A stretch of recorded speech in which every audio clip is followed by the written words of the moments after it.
When you're high up, every...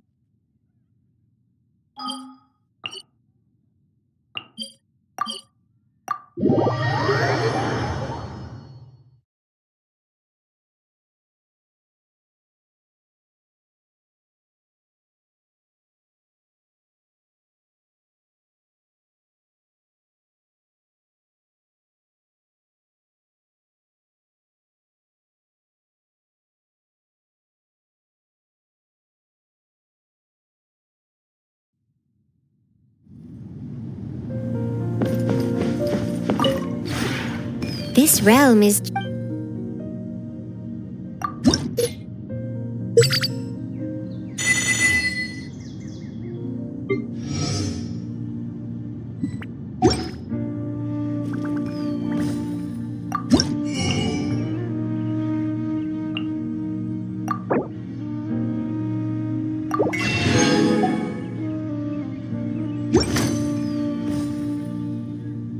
If you ever have any...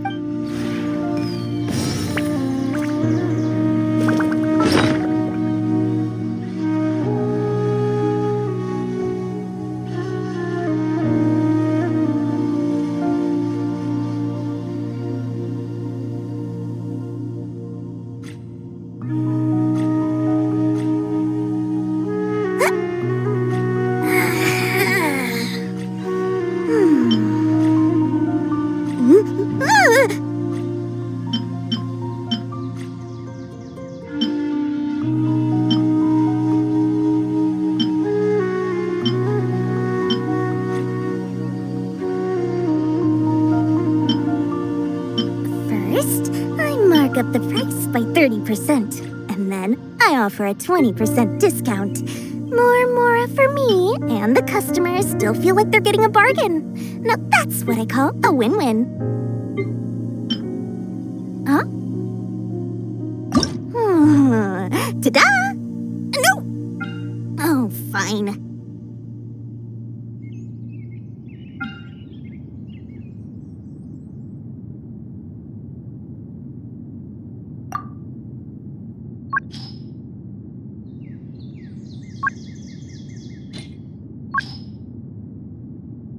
With enough Mora, you can afford to do anything. Even take on the academia.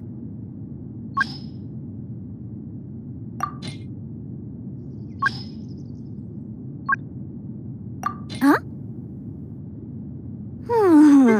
Ta-da! No! Oh, fine.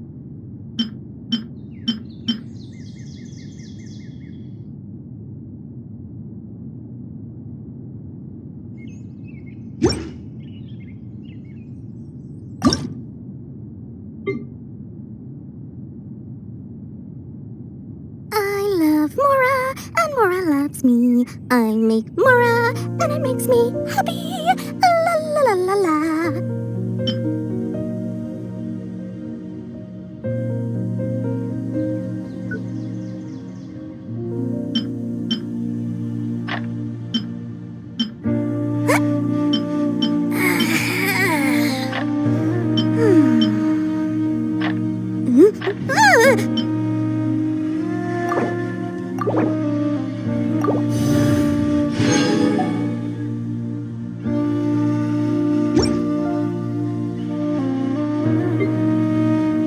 First, I mark up the price by 30%, and then I offer a 20% discount.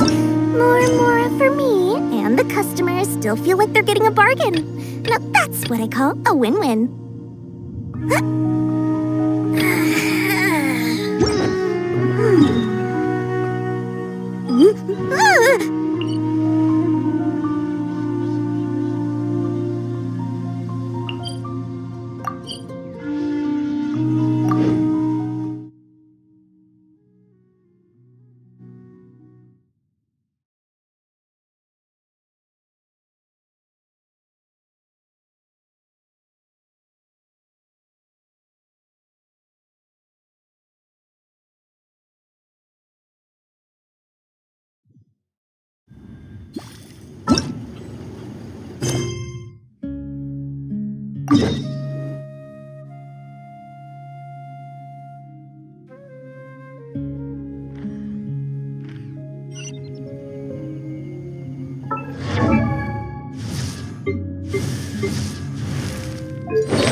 Feels like a whole new Paimon after those 2 days in the hot springs. The Abyss kind of threw a wrench in our relaxation, though.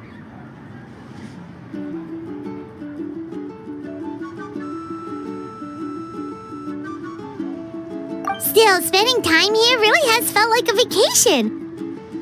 The Kaholosaurs are so nice and so fun to play with. Their bellies are super bouncy. Oh, and Atea's snacks were so delicious. She gave Paimon some for the road just this morning, actually.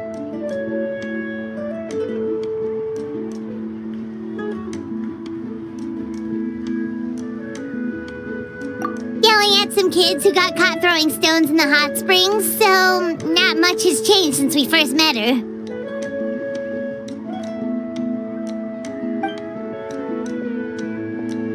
Hey, you guys. Sleep well last night? Yep, this area is so nice. Glad you like it. I was thinking of taking you guys out to do some sea fishing. Later tonight, we can eat whatever we catch. Fresh fish is absolutely delicious right off the grill. Hey, Mualani! Yeah? What do you need? The team sent out to fight in the Night Warden Wars has returned. And Kachina? Is she back as well? Kachina fell in battle. But don't worry, the team was victorious, so the rite of resurrection will be held in the stadium soon.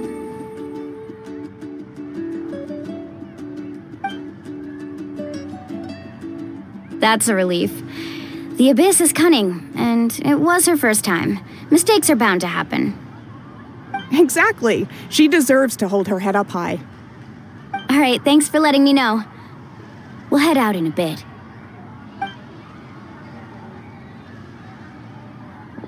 Jeez, she sounded a little anxious there. Had me thinking it was bad news for a moment. Mualani, you said the Abyss was cunning just now, but it seems like the Abyss just wants to destroy everything. Like, think about all those monsters that attacked your tribe. If there really was some sort of cunning plan, wouldn't it make more sense to send them to attack Kachina and her small team? Not that Paimon wants them to be in any more danger, it's just... Relax, I get it. The Abyss is difficult to understand, that's for sure. At a glance, it certainly seems like the only goal is total destruction. The Abyss isn't a living entity after all, so what capacity for logic or planning could it possibly possess? But through our long history of fighting the Abyss, we've realized things aren't quite so simple. 500 years ago, the Abyss invaded Teyvat. You know about that, right?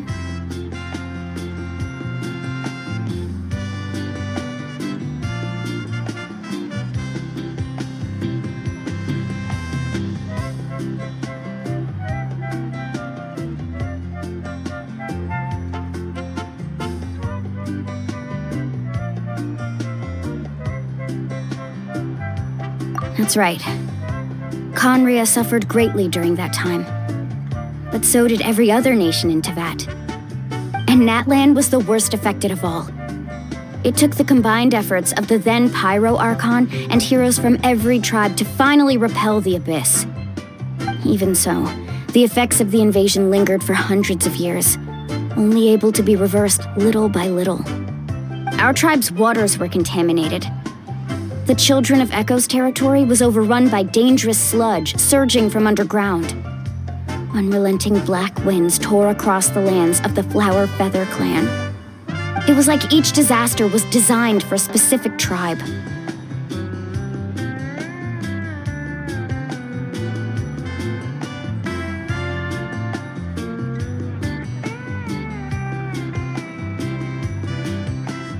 Exactly. We once thought that the Abyss's desire for destruction was a sort of primal instinct, but its methods are, in truth, marked by intelligence. We now believe the Abyss has invaded the Night Kingdom, and has the capacity to read the memories of this land at any given moment. And that's how it became so dangerous and cunning. Almost like it knows you inside and out. Yes, and that's why we've been unable to fully eradicate it, even after all this time. Luckily, the problems left behind by the Abyss have been successfully addressed by the various pyro archons we've had over the years. Now every tribe is prospering and things are looking up. I mean, just look at what we managed to do a few days ago. We totally fought them off.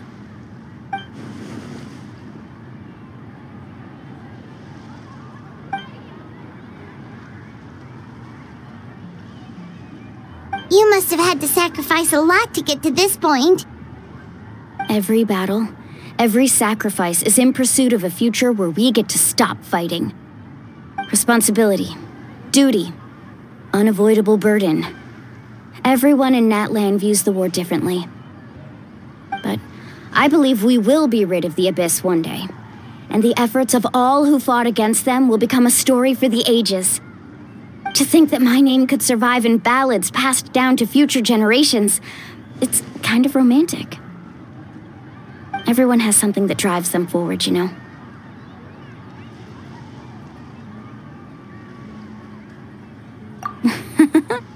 Be my guest. Heroes are always welcome in Natlan. Anyway, let's head to the stadium. Our fishing trip can wait until Kachina's back with us. The sea's not going anywhere.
Whoa, this place is packed already! Of course. No one's gonna miss out on the chance to welcome our heroes back from battle. It's their moment of glory. Kachina's gonna be so flustered. She's never had this many eyes on her before.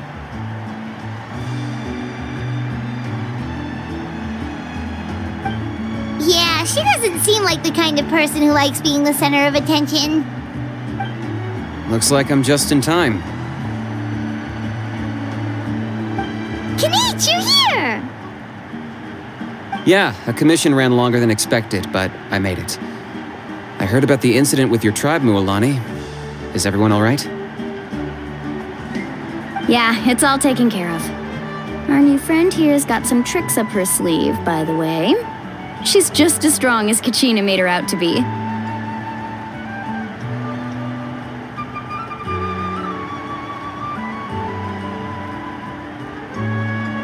Hey, look! Is it about to start? That's right.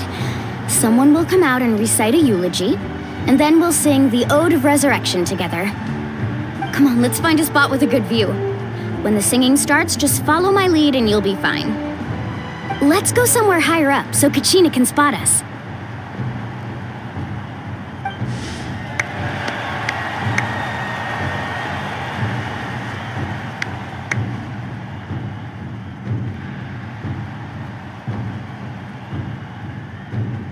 Warriors of Natlan, heed the call of life. We are the inheritors of memory and legend. Those who grew alongside sun and wind. Those who forged our own destiny and future. That is Natlan's fire, the lifeblood of our nation.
I could not find Kachina within the Night Kingdom, or locate her ancient name.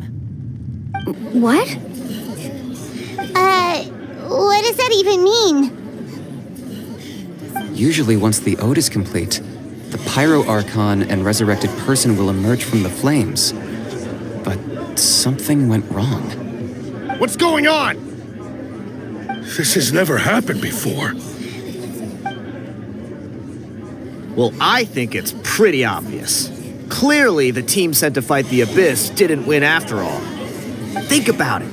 The Ode rekindles all victors. We've witnessed it countless times.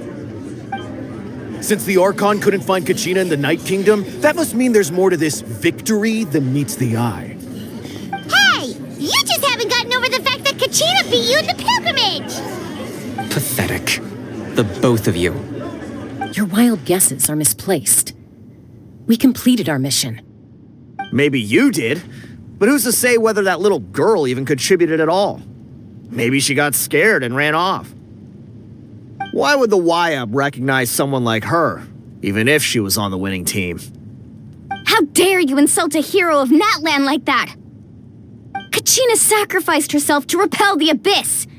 She doesn't deserve to be subjected to your vile rumors when she's not even here to defend herself. Calm down, Mualani. There's no point arguing with the likes of them. I can't just sit here and let them slander her like that. To insult a hero of Natlan, the person actually has to be a hero. You... Think about it, everyone. Who do you think is really at fault here? A girl who never should have even gone to war? Or the great Pyro Archon? Why would the rules of our nation suddenly stop working? That's true. If she wasn't revived, it must mean she failed to achieve victory. Maybe the YUB interpret victory in different ways? I mean, that girl didn't look all that strong to me.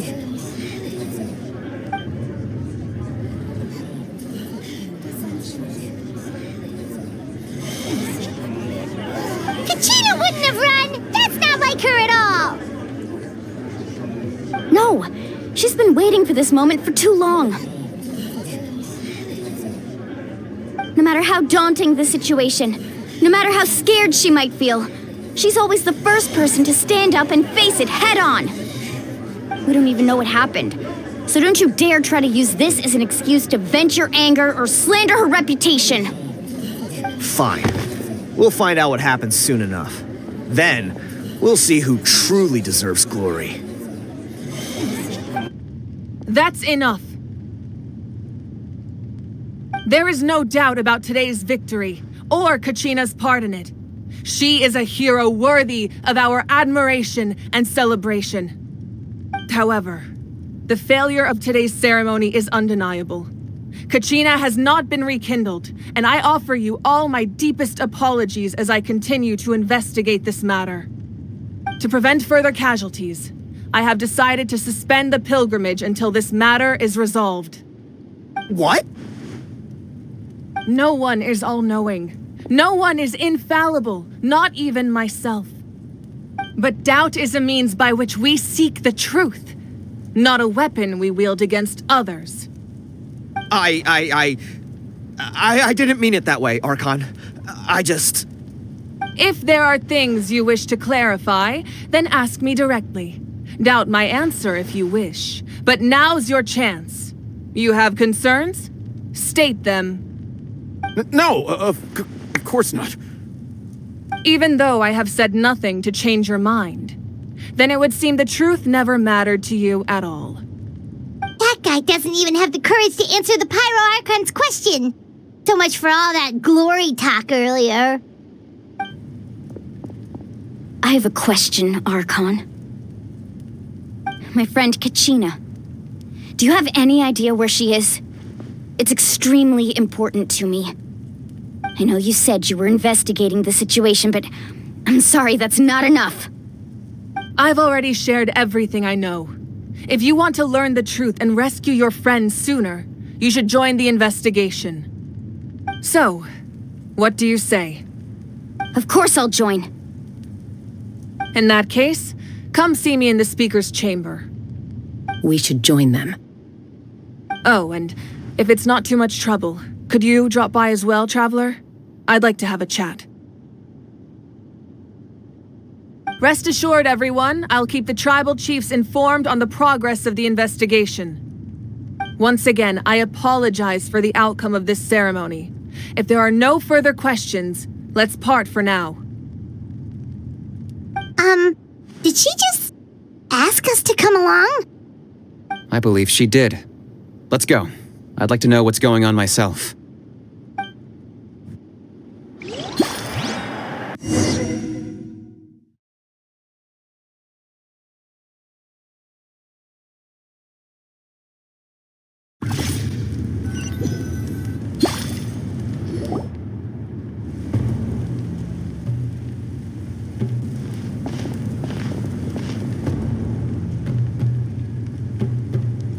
The situation is urgent, so I'll get straight to the point.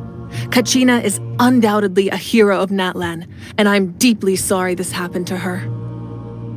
There's been unrest in the Night Kingdom, but I don't know what's causing it. As a result, I've been unable to track down her location.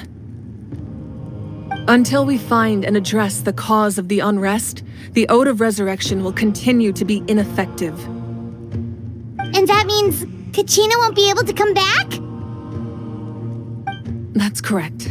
Not until the problem with the Night Kingdom is resolved. How long will that take? It's hard to say. Kachina always dreamed of fighting the Abyss, of doing her part to defend Natlan. She wasn't afraid of death because she knew, if it came down to it, the Pyro Archon would be there to bring her back to life.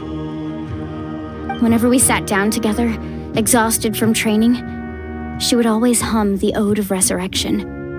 She was supposed to come back to us. We were supposed to hug her and celebrate with her and share her joy. We supported her every step of the way, but what are we supposed to do now? Sit peacefully and wait for her return? Lose ourselves in grief over her death? Tell me, are we her friends or her murderers? That's not fair, Mualani. It's all right. I understand your rage and your grief. Kachina's life means a great deal to me, Mualani. Believe me, I want to bring her back as soon as possible. I would give you that peace of mind if I could. But please, hear what I have to say so I can at least give you a broader picture of the issue we are now facing. Considering the recent attack on your tribe, I believe the Abyss has found a new means of undermining the rules of our nation. You mean... The Sacred Flame, the foundation of our resistance against the Abyss. If we continue to hold the pilgrimage and send teams to fight the Abyss, there will likely be more casualties. But if we stop altogether, the Sacred Flame will only grow weaker. The Abyss will scale up their attacks, and the tragedy we saw with the people of the Springs will only be the first of many. If we compare the two choices, the former seems to be the lesser of two evils. Sorry, I know that may sound harsh, but I bear the name Malipo. Weighing the costs is my duty. The raw truth can be cruel. But we need to understand it if we want to approach this rationally. But what would you say, Mualani? This is personal for you. And unlike Kanich, I dare say it's not a simple case of weighing up which course of action is less painful, is it? No. I can't choose between them, and I don't want to. Saying that one is preferable over the other is disrespectful to the people who suffered. You're saying it doesn't matter whether I suspend the pilgrimage. The consequences will be equally painful. Yes. What happened to Kachina breaks my heart. But I couldn't bring myself to sacrifice other people for her sake. And that is the crux of the problem. It's not simply a matter of choosing the lesser of two evils. Either way, there will be people who suffer.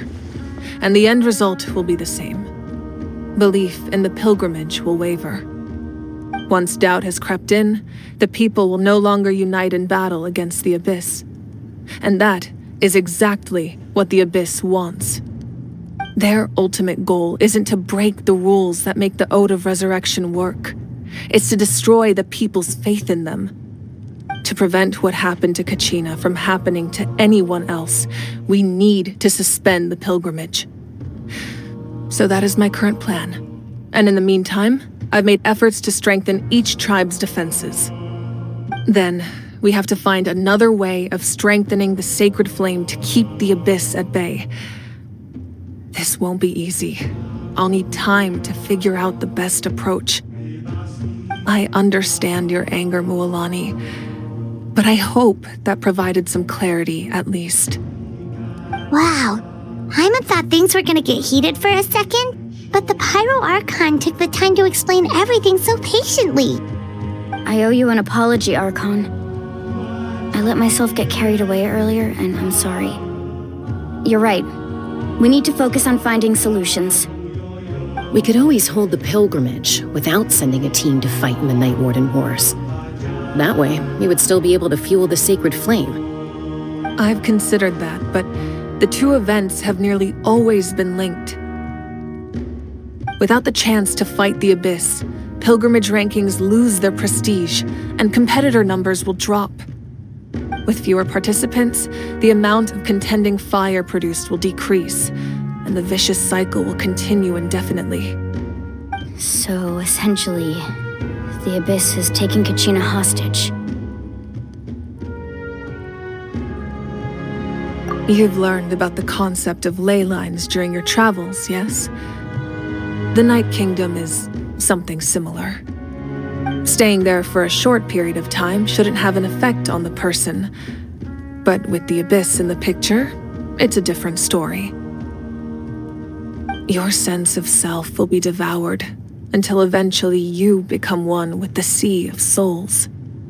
Imagine pouring a cup of water into a rushing river. You can try to scoop up another cup, but there's no chance it will be the same water you had before. I won't sugarcoat it. That is the danger Kachina is currently facing. Just like you said, Archon. Both of these problems need to be addressed. You can focus all your efforts on dealing with the Sacred Flame. I will go search for Kachina. The Abyss poses the same threat to you as it does to her. It is very possible you will not return. Knowing that, do you still choose to go? Kachina's waiting for us to rescue her. That's all that matters. I failed to protect her during our campaign, but I can make it up to her now. I choose to go as well. Traveler? What do you think?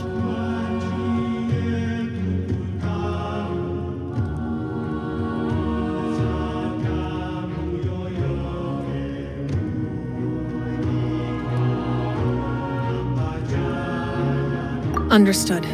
Then I'll support you in any way I can.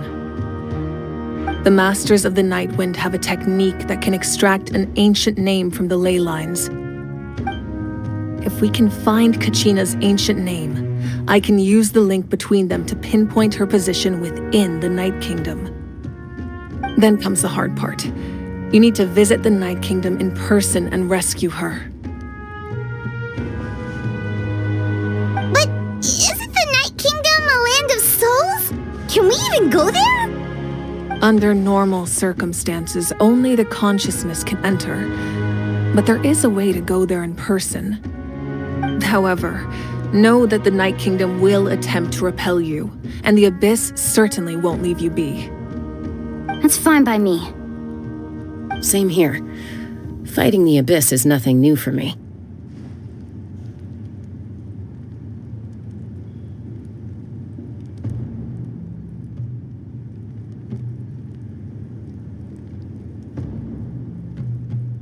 So, Paimon's the only one who's scared? Well, if you're going, Traveler, Paimon's going too. Citlali of the Masters of the Nightwind once created an artifact that can be used to communicate with the Wyab. We call it the Spirit Speaker Stone. It was originally used as a ceremonial artifact wielded by the tribal chiefs, but that spiritual quality also means it can be used to search for an ancient name. That was the artifact I delivered to the Scions of the Canopy a few days ago. Didn't think I'd be hearing about it again so soon. Thank you so much for your help, everyone. Your thanks are unnecessary. I will offer you whatever aid I can, but your fellowship and courage are what will truly decide the success of this operation.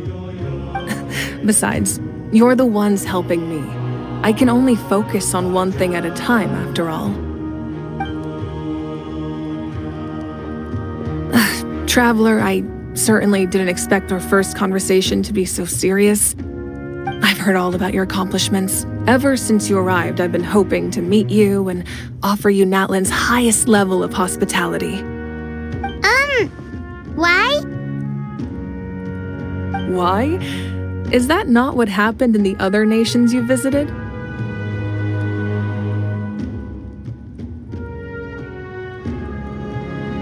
Yeah, things were pretty complicated at the start. And, in the middle. But our reputation's solid nowadays. That's more like it. After all, I've heard you're someone who transcends fate.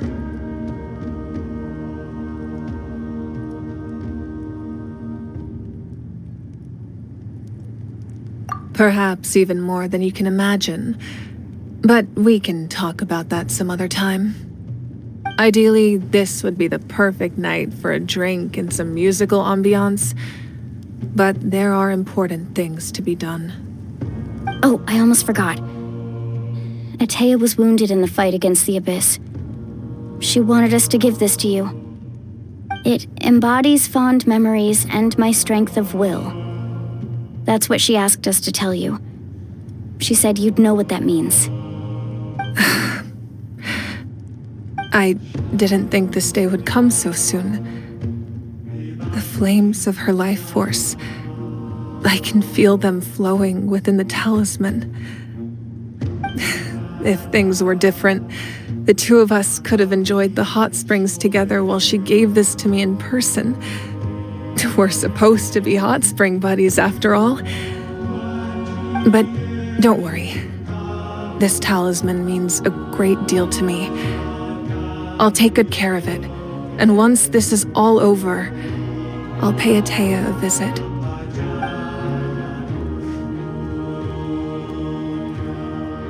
You said you didn't want to jeopardize the production of Contending Fire. But that's not at all why you decided to suspend the pilgrimage, is it? You're right. Even now, the production of Contending Fire is far from sufficient. The gradual corrosion caused by the Abyss has resulted in a massive shortage of pyro energy, and we're currently at the breaking point. As things stand, the pilgrimage is a lost cause. Suspending it allows us to save our strength to defend the tribes. The Abyss has brought catastrophe to Natlan, and Kachina's disappearance in the Night Kingdom is a direct consequence of that. We can't let the general public know that. No. If the public learned that Natlan's destruction was close at hand, there would be immense panic. But if I said nothing at all, they would have continued to question the integrity of Natlan's heroes. Another simple choice. The latter was clearly the better solution. But you chose otherwise. I have never subscribed to the belief that the right choice is the one with the fewest sacrifices. Let's go. There's still a way for the sacred flame to last a little longer. You mean? Yes. Come with me.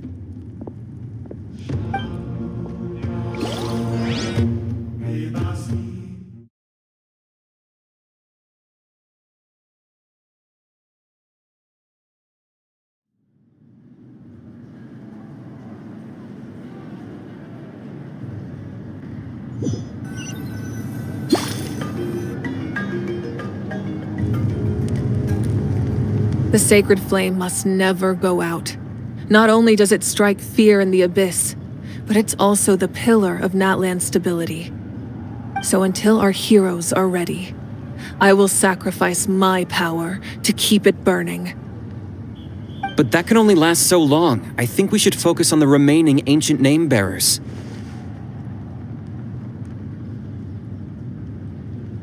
Don't let desperation cloud your judgment. Those chosen by the Wayab have already embarked on their destined path. It is for them to decide how that journey ends, not us. All we can do is support them. Even so, for you to make this sacrifice, it's not right. If not me, then who? No other is capable of sustaining the sacred flame. I possess great strength, but I'm not above my people. This is part of my duty.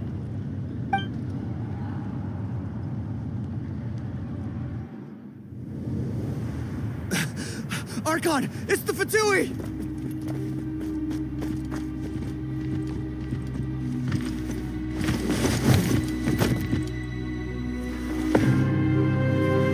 The Archon of Natlan. A force to be reckoned with. The secret of the ley lines is no secret to me. Long have they been destined for ruin. And since the oath made 5 centuries ago remains unfulfilled, what use is the Gnosis in your hands? I don't know what you mean.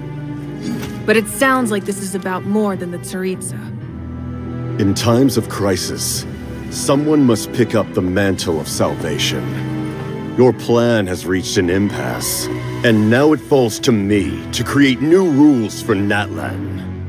But before the dawn of a new age, the old must be destroyed.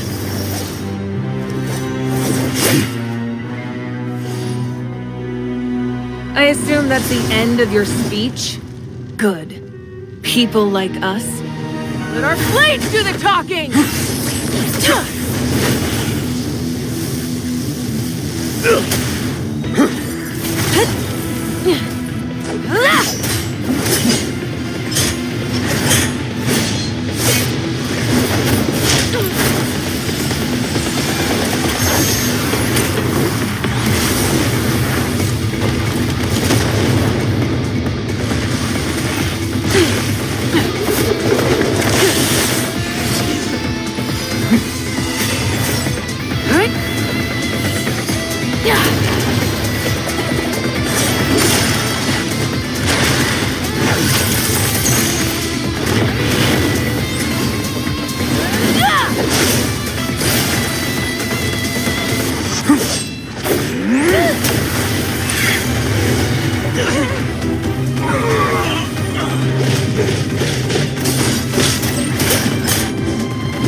Masters of the Night Wind. Send word. The captain and his followers must be apprehended.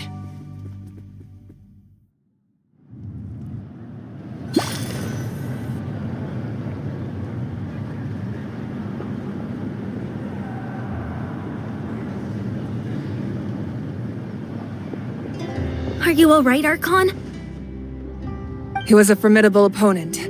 Exactly what I would expect from the first of the Fatui Harbingers. I never imagined someone could match you in combat. If the Tsaritsa sent him here, why would he bring up what happened 5 centuries ago? Yeah. And how much does he know about Natlan? The Harbingers are all driven by their own personal goals. The only purpose that unites them is collecting the Gnosis. But I'm sure the captain has his own reasons for being here as well. Whatever his motive, we should shift our focus to the Fatui. If they attack again, and we're not prepared, we're done for. No, we're running out of time. The wound I inflicted should hold him back and weaken him for the time being. Besides, I'm sure you noticed, the power that came to his rescue just now came from the Masters of the Night Wind. In other words, there are traitors among us. Not necessarily. This could prove to be a very valuable turn of events. When we exchanged final blows, I sensed an unusual presence within him. I'll need to investigate further. Kanich, go to the Masters of the Night Wind and look into who could have aided the captain. Speak to Sitlali. She should know. Of course, I'll head out right now. Do you still intend to... Yes, but fear not.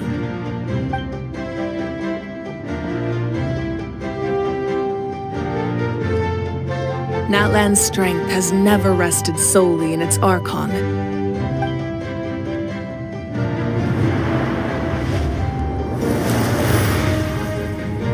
Together we foresaw the only path that leads to our nation's future.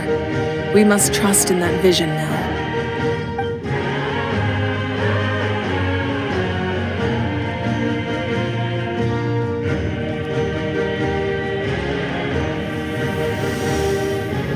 Is everything okay, Archon?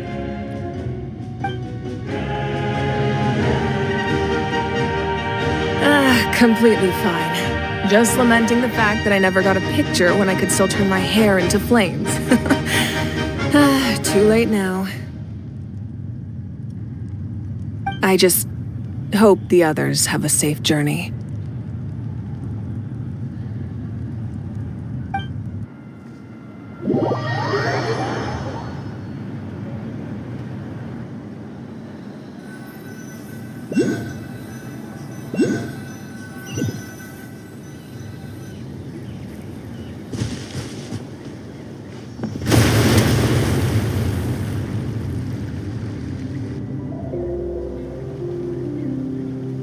What's happening at the stadium? Did something explode? It feels like the Archon unleashed her power. She must be fighting a formidable opponent. Should we go back and check what's going on?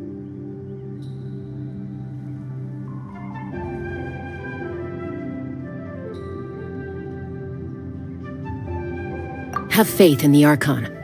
She wouldn't lose in a one-on-one confrontation. Once we find Kachina's ancient name, we'll head right back. Okay, let's just keep climbing. Emma really hopes nothing goes wrong.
Huayna, the tribal chief. Let's head over to him.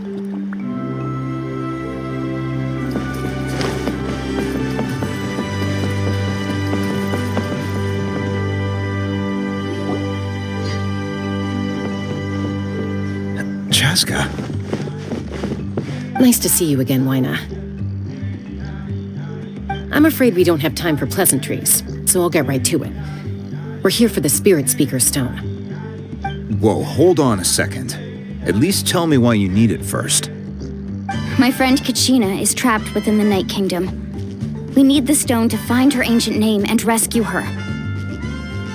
Rescue her? From the Night Kingdom? That's right. I'm sorry, but someone needs to tell you what you don't want to hear. Going there, a mature warrior would never make such a foolish decision.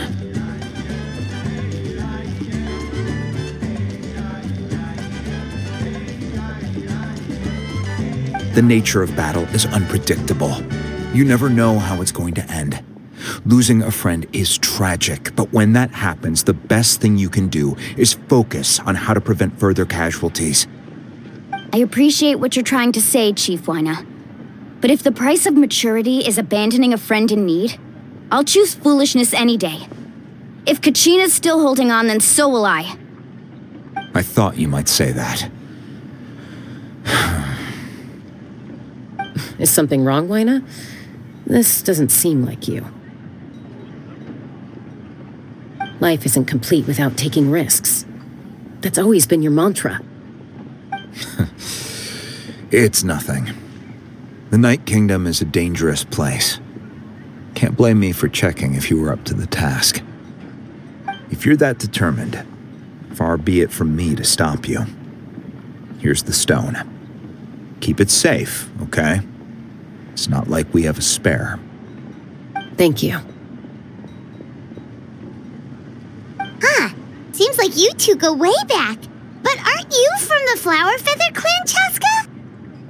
Oh, Chaska's a peacekeeper, so she's famous throughout the tribes. She's always the one people call to resolve conflicts, so we slowly got to know each other that way. Her younger sister Quichi's always hanging around our tribe, too. She's helped us out a lot in the past. Oh, you have a younger sister? Yes, I'll introduce you to her sometime. But let's get back to business. Huayna, how do we use the stone?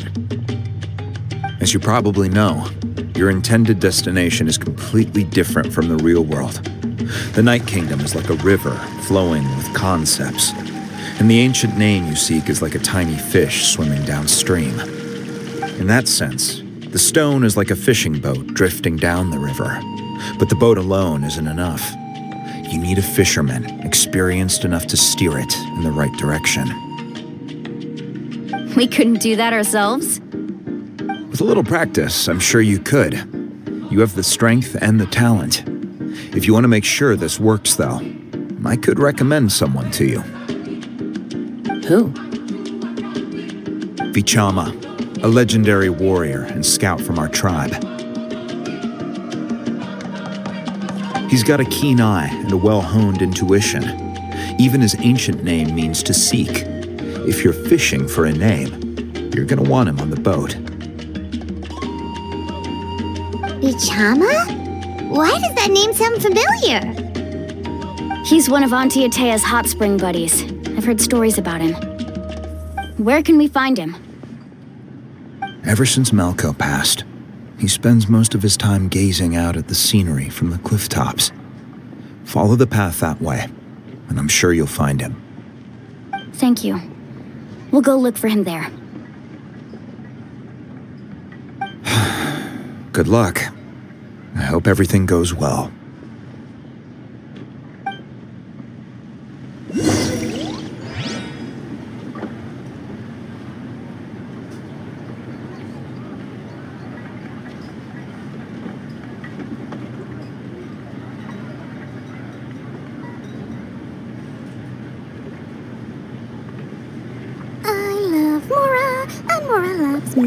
I make Mora, and it makes me happy. La la la la la. Huh? Ta-da! No! Oh, fine.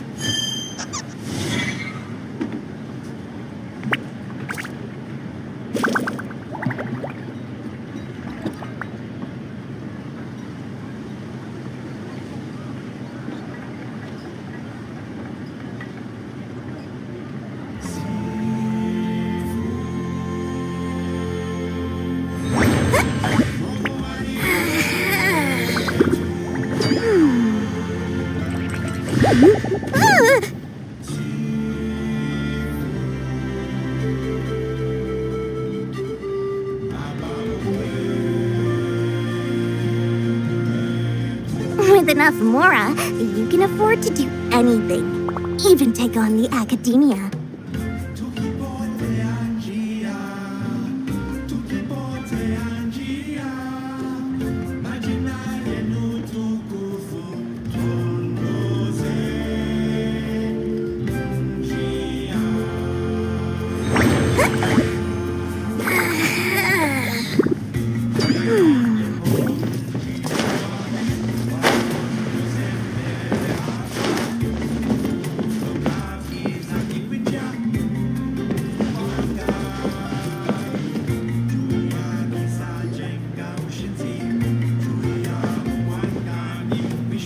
Someone admiring the scenery from the cliff tops.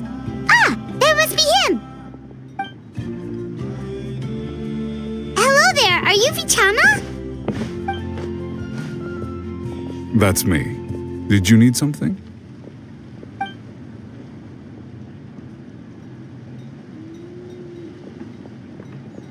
What? You're saying you can bring someone back from the Night Kingdom? How is that even possible? No, if you really think about it, anything's possible in that kind of place. But that would mean... Are you okay? You don't look so good.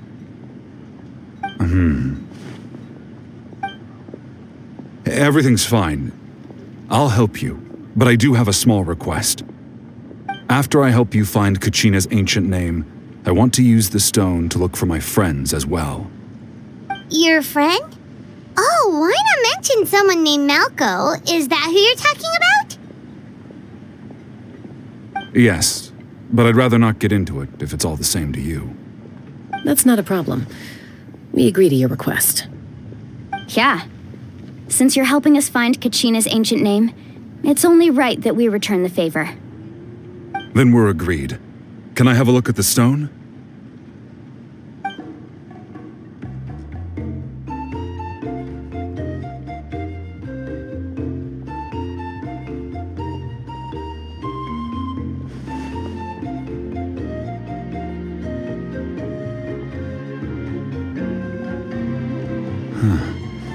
I see. From what I can tell, it functions almost like an abyssal pylon. Both connect the Night Kingdom to the living world. Once the connection is established, the abyss will come surging through the opening like a predator honing in on the scent of blood. So we have to be sure not to use it in a tribal settlement. Wow, you got all that just from looking at it? I just picked up on the basics, really. I still have no idea why it works. You said someone named Sitlali invented this. They must be a genius. I'll go find an open area and start setting things up. In the meantime, I need you to get 2 things for me. We'll go right away. What do you need? First, I'll need some hook ropes. Pretty much every store around here carries them, so no need to go anywhere special. Oh, and I need to build a net out of them, so make sure you get a good amount. Wait, are you saying you're going to use a real net to catch Kachina's ancient name? How does that work when one's tangible and one's not? By creating something tangible in our world, like a net, we can create a connection to a corresponding concept in the Night Kingdom. Basically, I'm going to use the concept of a net to catch something equally intangible, an ancient name. Oh, I see. What about the second thing you needed? Right. I need 2 chunks of obsidian. Once we bring the ancient names into our world, we'll need a place to store them. Normally, you can only get obsidian from the Children of Echoes, but I heard there's a traveling merchant from that tribe around here somewhere, so maybe you can try your luck there. Gotcha! Alright, let's split up. See that clearing? Let's meet over there when you're done. Oh, and you can send someone with me if you want. In case you're worried I might take the stone for myself. What do you think, Chaska? There's no need. Lena spoke highly of you. That means you're trustworthy. I appreciate it, even though that doesn't mean much to me anymore. Anyway, it'll take some time to set everything up, so no need to rush. I'll see you in a bit.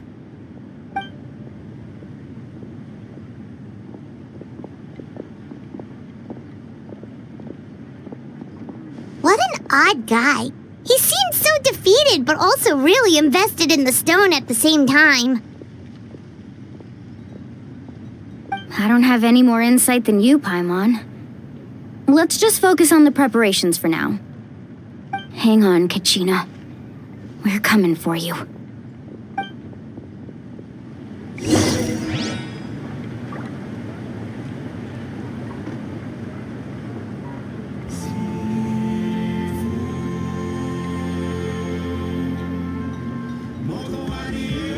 Huh?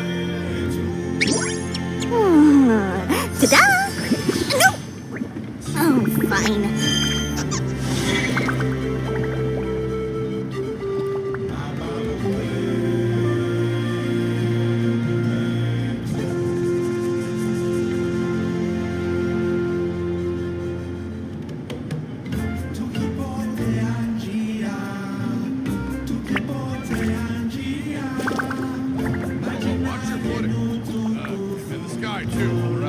First, I mark up the price by 30%, and then I offer a 20% discount. More for me, and the customers still feel like they're getting a bargain. Now that's what I call a win-win.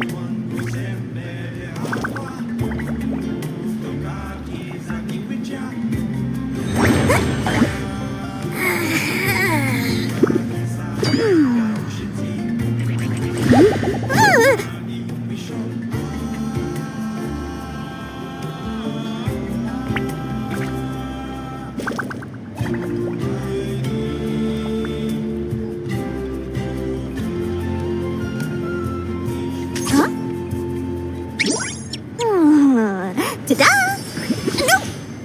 Oh, fine. Watch your footing. And the sky, too, while we're at it.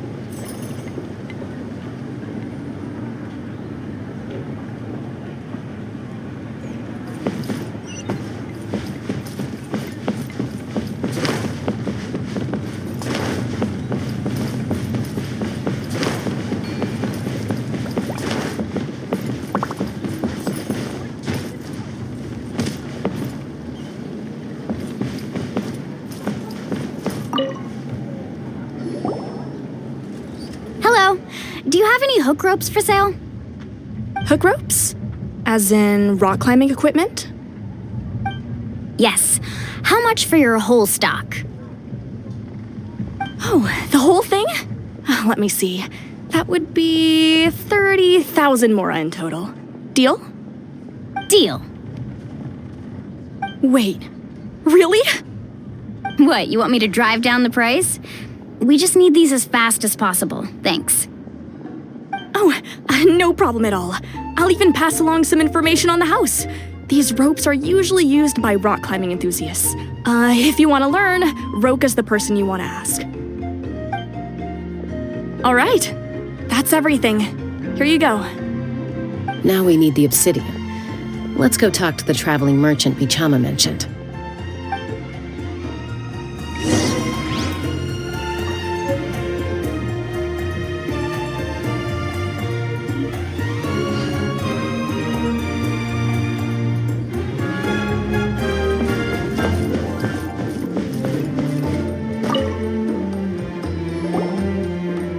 Excuse me, do you sell obsidian?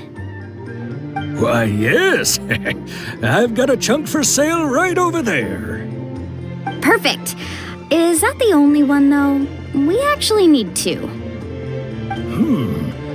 That might be tough.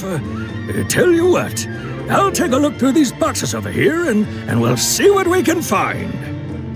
Thank you so much. We'll wait here.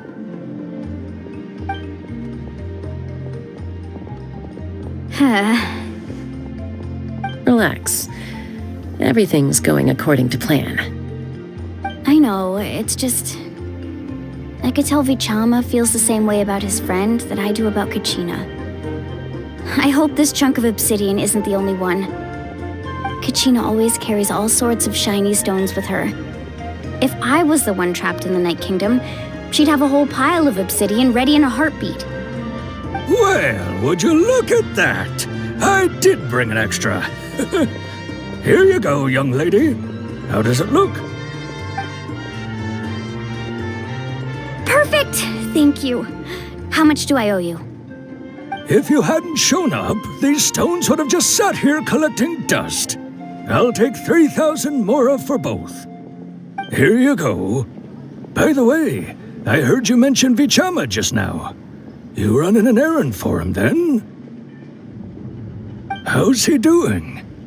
Malco's been gone for 5 years now. It's about time he started to move forward. Do you know what happened between them? I heard about it in passing while I was out drinking one night, but I don't know all the details. Vichama and Malco grew up together, and even made a name for themselves together. Malco was an amazing fighter, capable of knocking out multiple opponents in a single hit, while Vichama excelled at scouting and analyzing the battlefield. The two made an excellent team, and managed to beat back the Abyss several times. 5 years ago, they both emerged triumphant in the pilgrimage, and were placed on the same team to fight the Abyss. But on the eve of battle, the Abyss launched an attack on their tribe, and Vichama suffered an injury to his leg while attempting to rescue someone. Then what happened? The team agreed that he couldn't fight the Abyss in his condition. Vichama didn't argue. He knew going to the front lines with an injured leg would make him a burden in battle. So they raised the issue with the Pyro Archon, and she agreed to let him stay behind. It's just... Malco and the others ended up facing hordes of abyssal monsters in numbers that far exceeded anyone's expectations. The team made an error in judgment, and they fell to the onslaught. Vichama went into a deep depression after that. He blames himself for everything.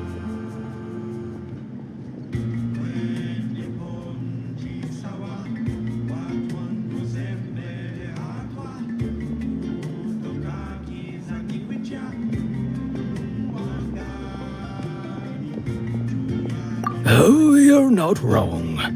But it's possible he chooses to blame himself. Not because he did something wrong, but because he wasn't able to do anything at all. I've tried convincing him to move forward, to stop dwelling on the past. But the shadow of Malco's death hangs over him still. The Abyss has caused so much suffering, and some wounds never heal. I wish there was something he could do to make himself feel better. But... anyway, that's the gist of it. Maybe you could help him talk things through sometime. I would really appreciate it.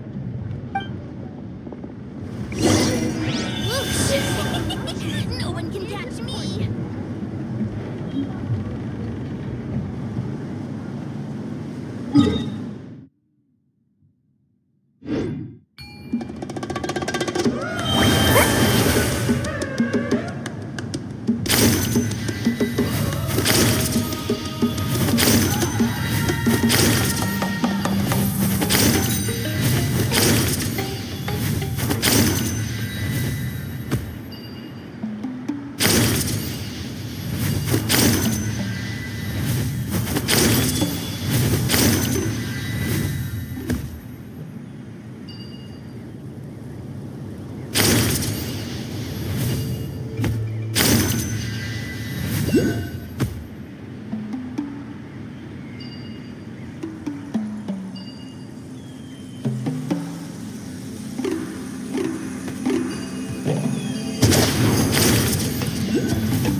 Did you get everything?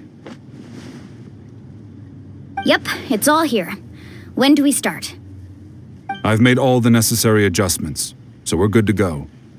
As agreed, I'll help you find Kachina's ancient name, and then you return the favor.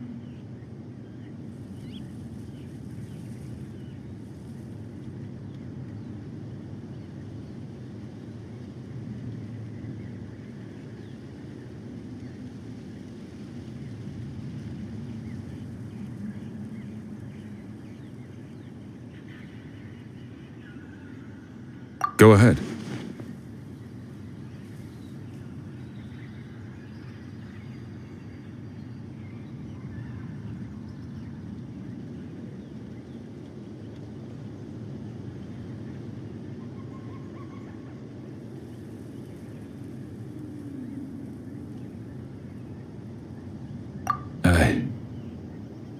Yes. After Malco fell, I scoured the battlefield to see what happened. It turned out he wasn't bested by some impossibly powerful foe. He was dragged to his grave by the sheer number of enemies. If I had been there, I would have been able to sense the danger. I could have warned them not to advance. I've always blamed myself for what happened. But when you told me about Kachina, I realized there's a chance Malco might also be alive, fighting for survival in the Night Kingdom. But that happened several years ago, right? The Pyro Archon said all life within the Night Kingdom eventually becomes one with the Sea of Souls. There might not be much hope, but I still have to try. Malco and I promised each other, even if we never managed to root out the Abyss for good, we would fight together until the end. All right, let's get to it. I'll start searching for the conceptualized version of Kachina's ancient name. If you see any fragments scattered around the area, please collect them.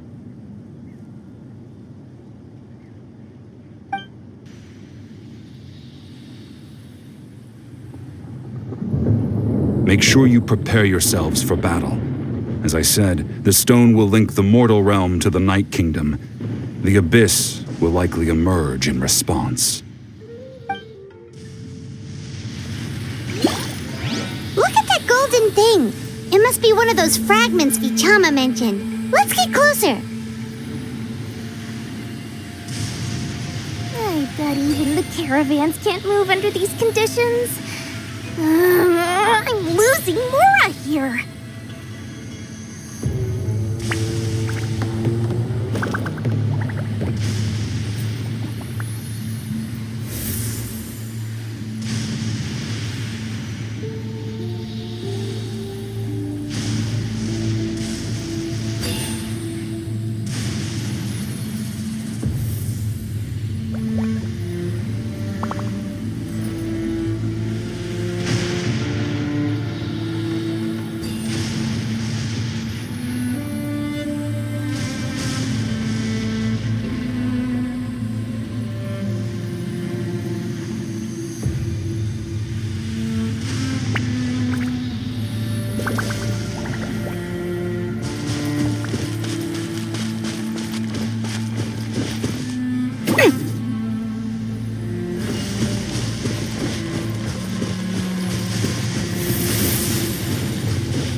Come at me!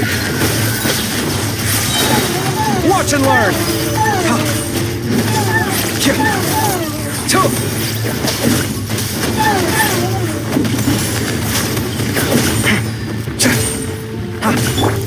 Way ahead!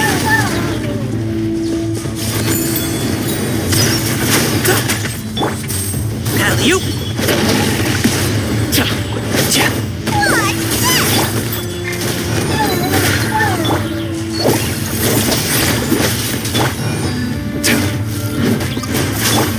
Excuse me?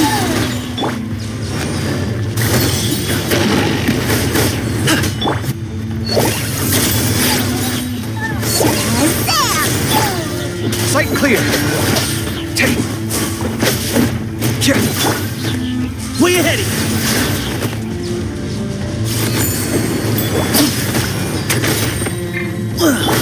Congratulations!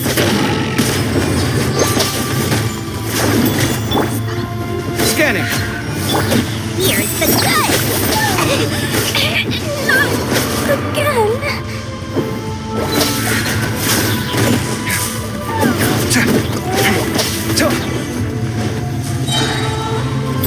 Sight clear!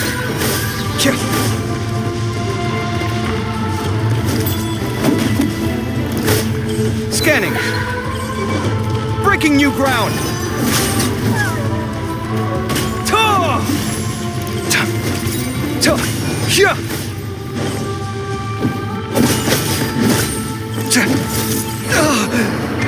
Why?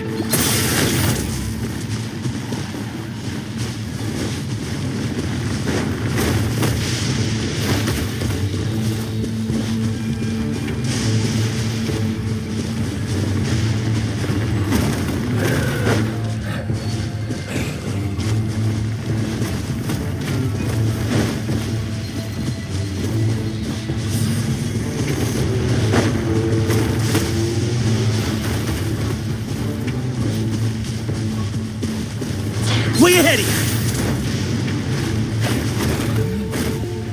The sun sets forever.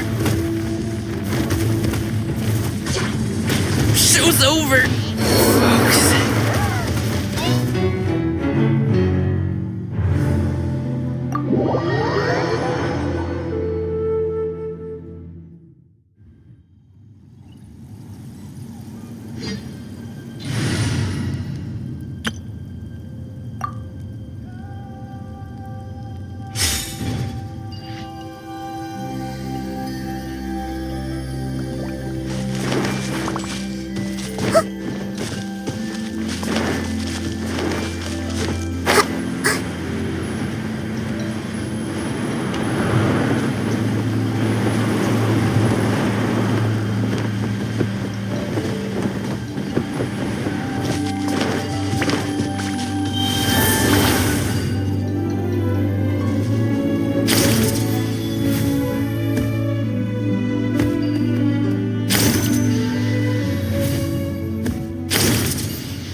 Did you get everything?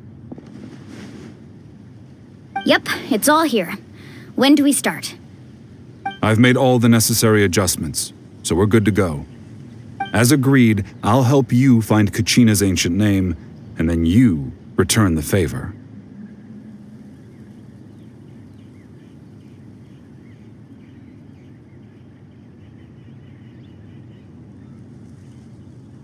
Go ahead.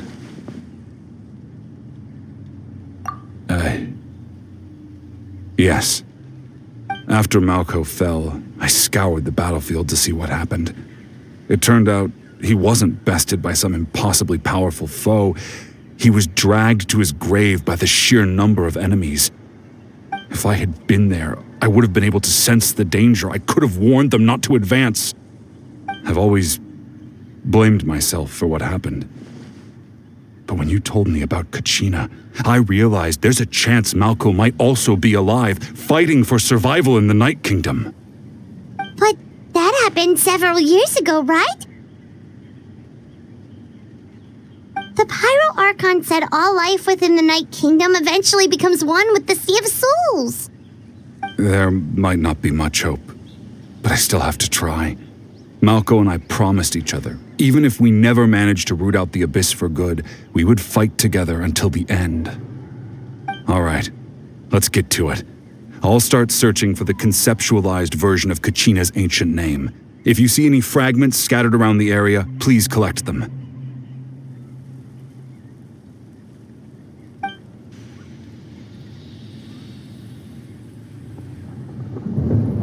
Make sure you prepare yourselves for battle. As I said, the stone will link the mortal realm to the Night Kingdom. The Abyss will likely emerge in response. Look at that golden thing. It must be one of those fragments Vichama mentioned. Let's get closer.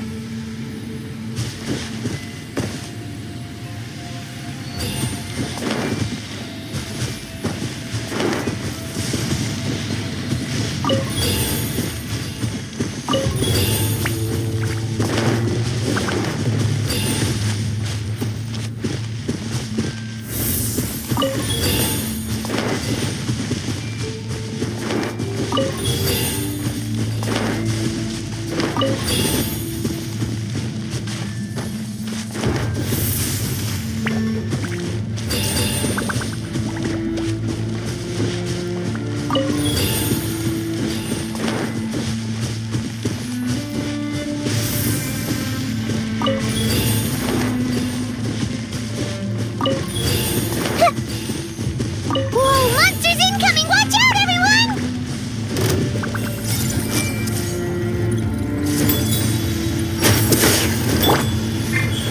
Right now, emerge. I'll protect us.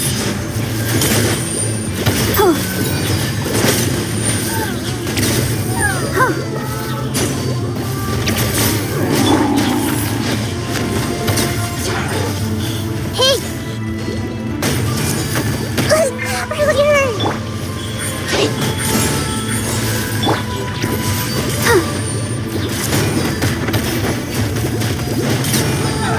Whoa! How much longer, Vichama? Not long! We're getting close!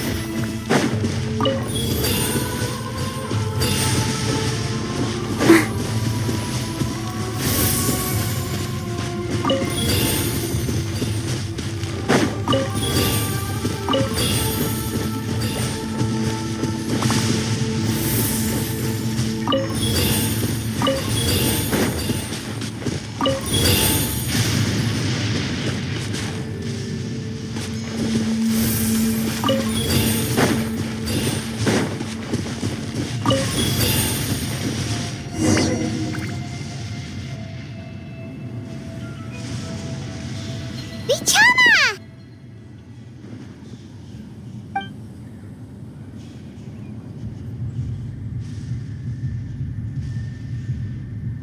Quick! Take it!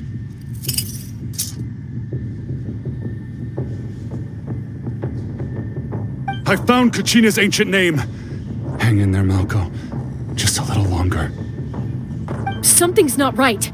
The power of the Abyss is getting stronger.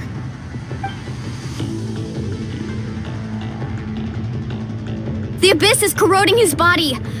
Vichama, you can't keep going. You'll die. I should have died 5 years ago. I just need a little more time. Please, I'm almost there.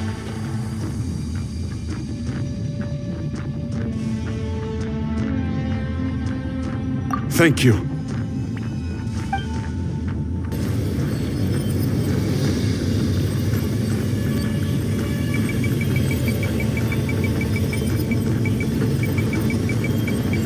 Whoa, watch out! The power of the Abyss is strong.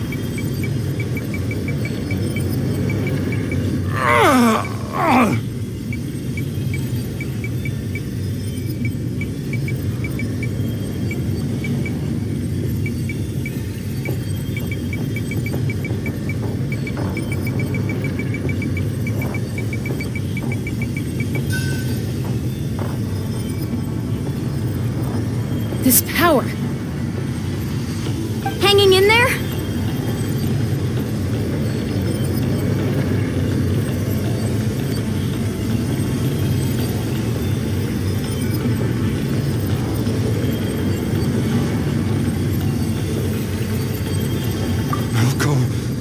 No! Why can't I find him? Why? We can't wait any longer. Pull him away from the stone, Mualani. I already tried, but the power of the Abyss has him in a chokehold. It's like he's tied to the stone with an invisible rope. In that case, we have no choice. I'm sorry, Seawally. Get back! Chaska, wait!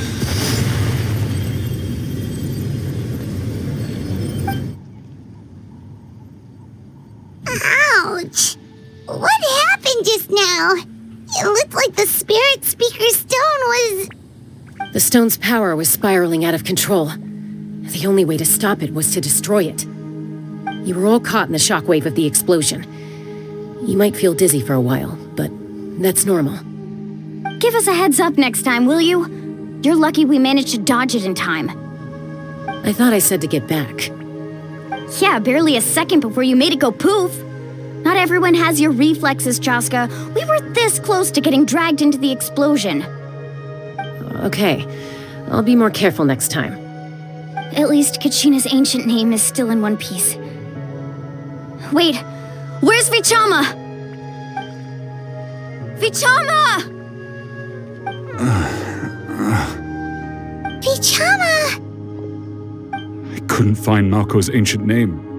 It must be completely gone by now. Once your ancient name disappears, there's no coming back. From the very beginning, I knew there was a slim chance, but still. And now... it's too late to save him. From the minute he left that day, it was already too late. Vichama. I'm sure he's heard enough condolences over the years. Let's just give him some space. Huh? What's that in your hands, Vichama? It looks like something's glowing. This is...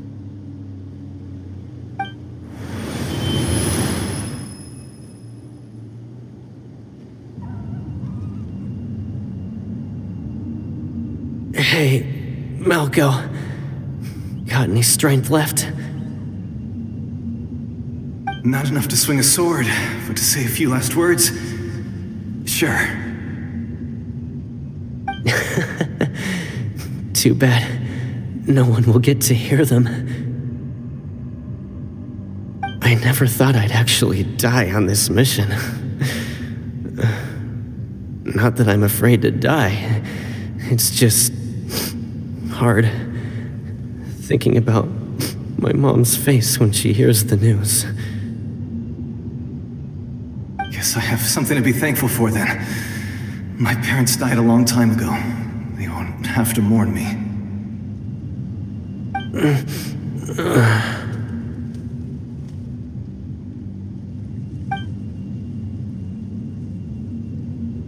Pisak! Always had to beat me at everything, didn't you? Right to the end, you were never one for goodbyes. Maybe you're right. Maybe no one will get to hear our last words. But just in case... Vichama, I'm so glad you didn't come with us.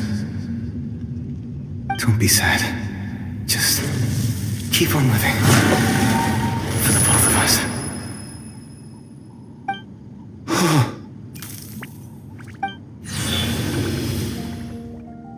Was that a memory? Seems like we were able to salvage something after all.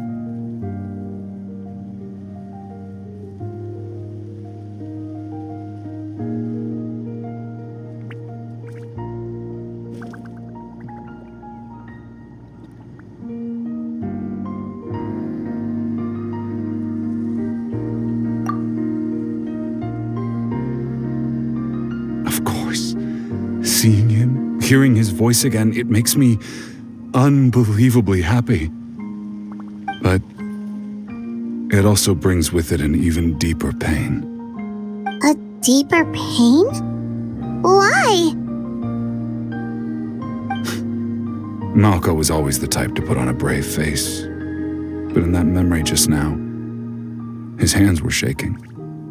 And his smile. For all these years, I regretted not being able to fight alongside him to the end.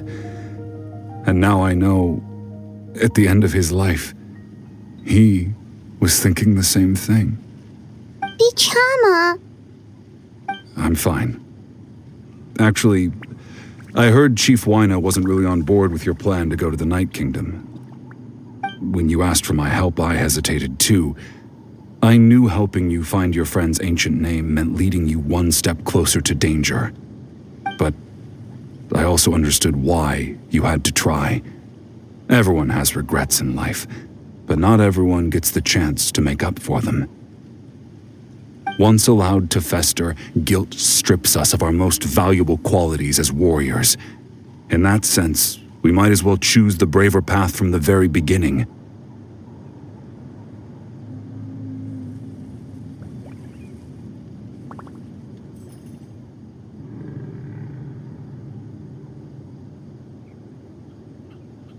If I could do it all over again, I would have followed Malco to the front lines no matter what. Even with an injured leg, there were still things I could have done. That way, even if the outcome stayed the same, I still would have fought alongside him to the end. There are critical junctures in life, and if you don't seize the chance to act, there's no going back. That's something I had to learn in hindsight. But you're still at the crossroads of your journey, so I hope you can walk away without regrets. Thank you, Vichama. I feel even more determined now. Kachina will come back to us. I'll make sure of it. I promised I would find her, and I intend to keep that promise. That's good to hear. Strange. My body, it's... Once abyssal corrosion enters the body, a portion will fuse itself to your internal organs. Even though the Traveler possesses powers of purification, the corrosion can never be fully eradicated. Thanks to her, though, you are only briefly exposed. Slowing your breathing and controlling your emotions should help you keep the symptoms in check.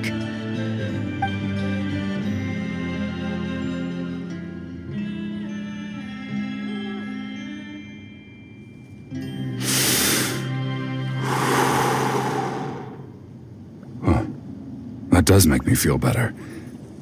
You seem very knowledgeable about all this. Just speaking from experience, that's all. Anyway, we've recovered Kachina's ancient name, so we're off to a great start. Let's get Vichama back to his tribe and tell Wina the good news. Oh, and apologize for destroying the Spirit Speaker Stone. We had no choice, though, so he'll probably understand. Right?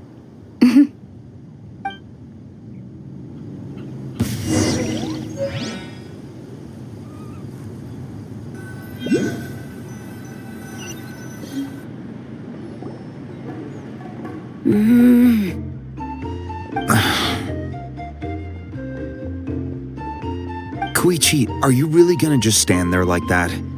I don't know what you want from me. I think you know exactly what I'm trying to say, Uncle Wina. I can hear it in your voice. Honestly, it's just one thing after another with you two. They're back. Koichi? What are you doing here? Don't play dumb with your own sister. You know exactly why I'm here. My apologies, everyone. I just need to borrow Chaska for a few minutes. You come with me.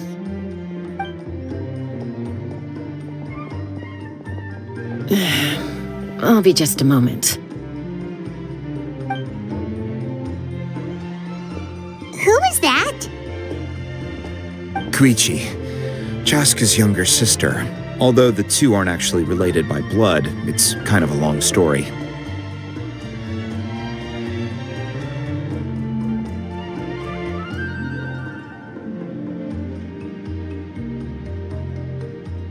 It's not really my story to tell, but I guess it's not a secret.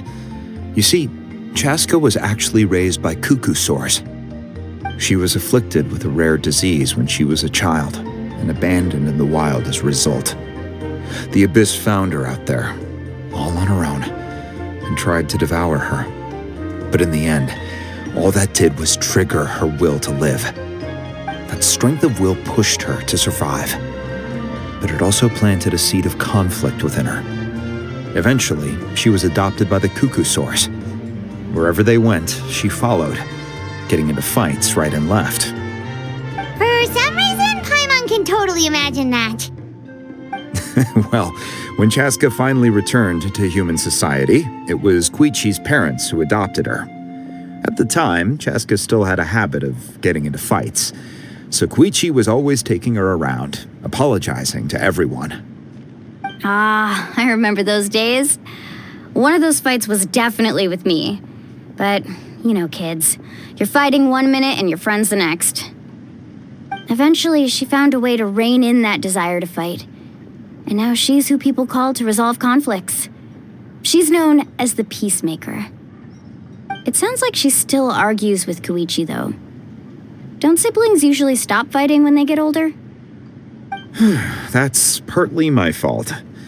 Koichi asked me to stop Chaska from doing anything dangerous, but you probably know by now, once Chaska makes up her mind, there's no changing it.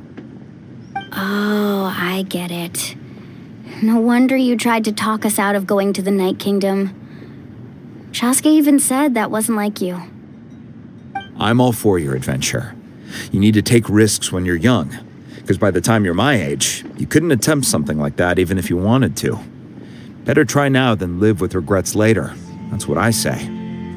Still, I can understand where Koichi's coming from. In the end, nobody wants to sit back and let a loved one put their life on the line.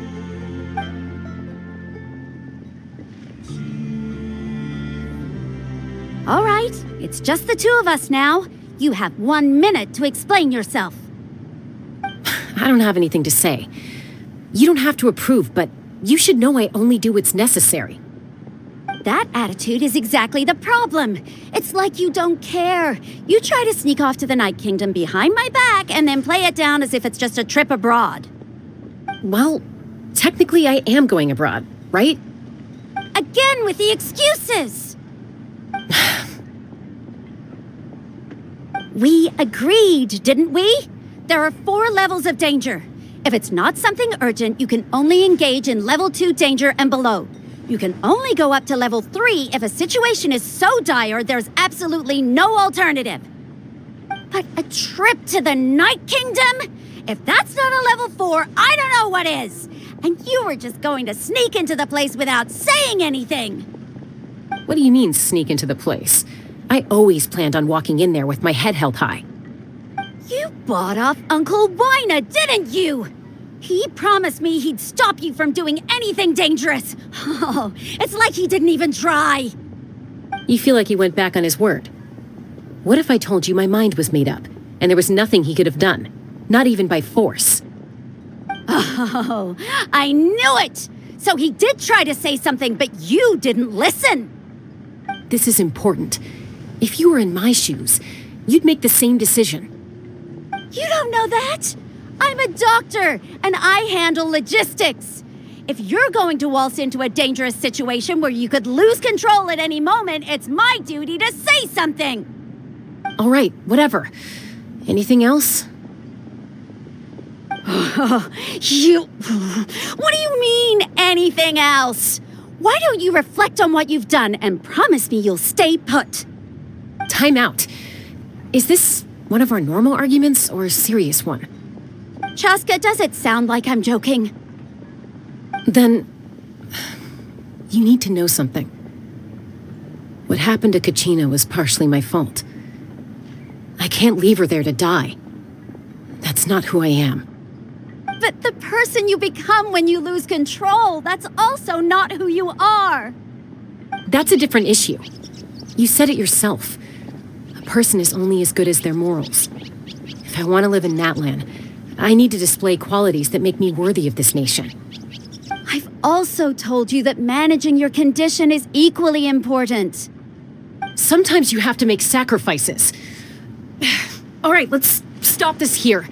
If we keep going, I might actually have to get serious. And I think Wyna prefers his roof attached to his house. Is that a threat?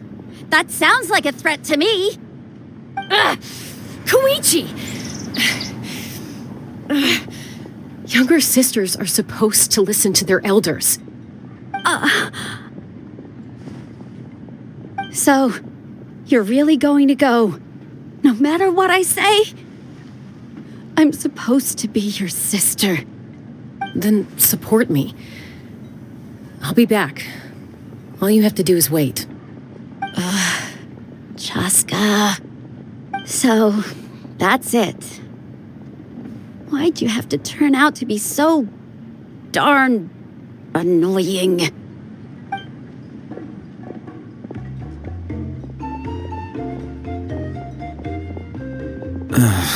You two are something else.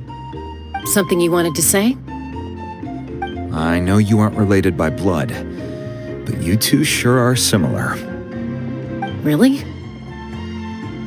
You know, I said that very thing to Koichi not too long ago, and she reacted the exact same way, down to the very tone of voice. It's not my place to get involved, but I will say this. Try to spend a little more time with your sister. You're tough kids. That doesn't mean you have to go it alone. Thank you. Anytime. All right. If you're done with the Spirit Speaker Stone, you might as well hand it over. According to Kinich, it's an important ceremonial artifact, so it'd be safer to keep it with me. About that. If only Tone Deaf Bard was here, he could have repaired it just like the Holy Liar. It might be in a few more pieces than you remember. Huh?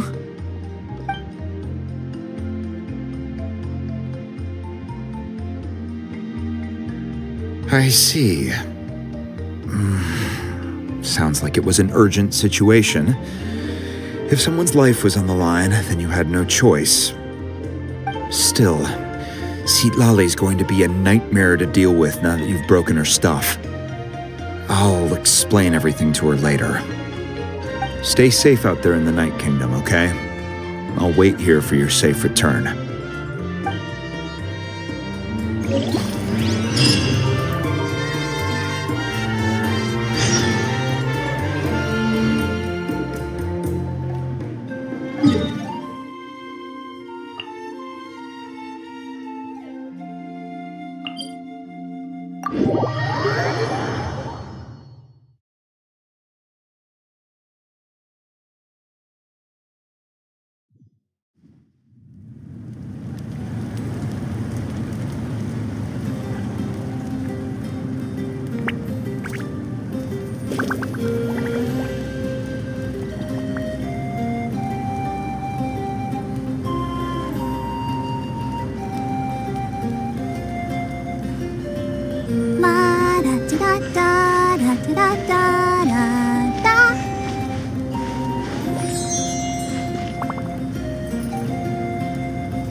Let's dance.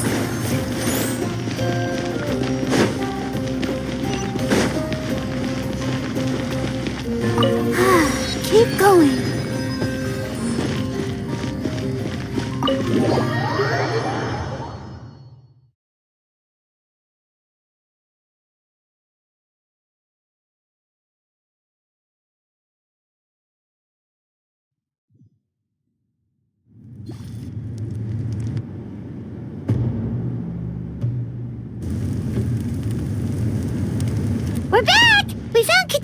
catchy name, too!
Well, it's fairly complicated.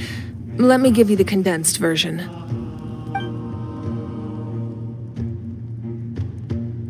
The Fatui again? We can't go anywhere without them causing trouble. But what if the Fatui finds out you've lost your power? Won't they try to take advantage of the situation? That's why it has to be our little secret. No one else can know, or we're asking for trouble.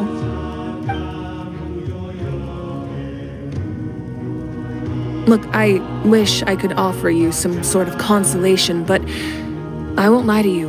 With multiple factions closing in, there's nothing comforting about the situation we're facing.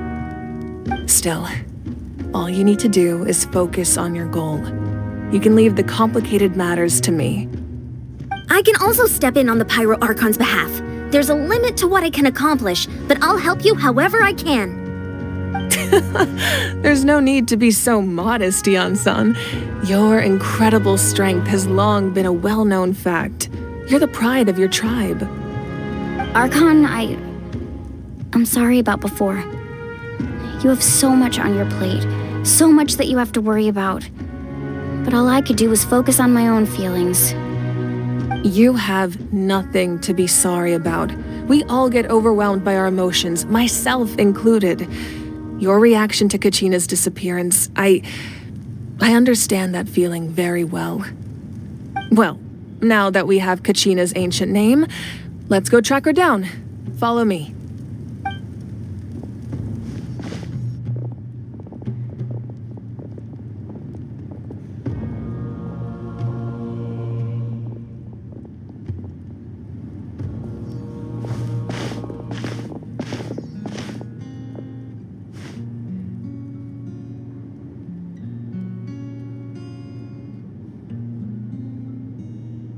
What is this place?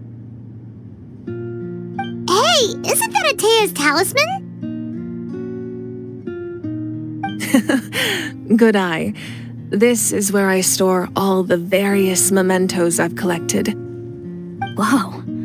I've never seen this place before. There's so many things in here. It looks like there are items from every tribe. Collecting them must have taken a lot of effort. I suppose you could think of it as a hobby of sorts. In Natlan, everyone grows up listening to the stories of heroes. And physical items do a far better job of preserving those stories than our own memory. Now, I still have some preparations to make for the ceremony, so feel free to take a look around in the meantime. If you're curious about an item, I'm more than willing to tell you about its origins. Alright, we'll have a look.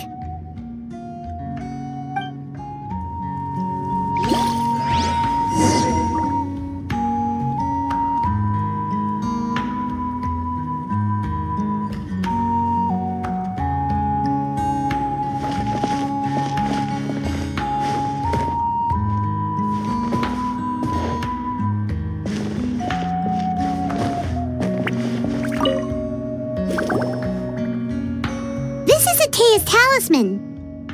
I'm sure you're familiar with this one already. Atea was rarely ever without it. The talisman brought her a lot of luck in battle.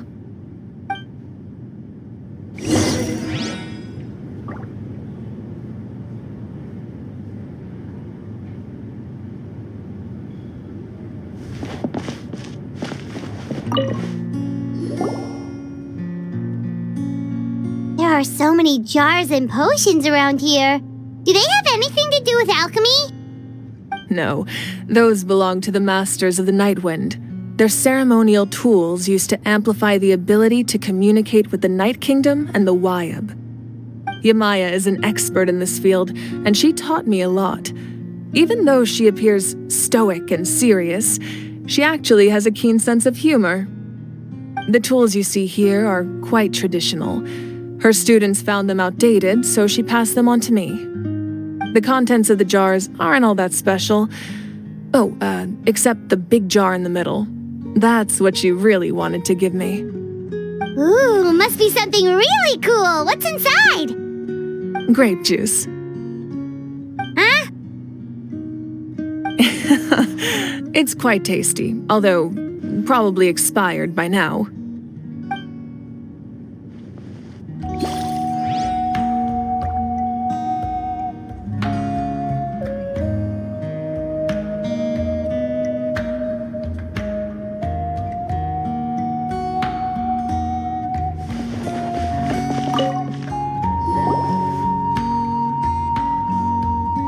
The powder still needs some time to settle, so let's wait a little longer. Well, what do you think of my collection?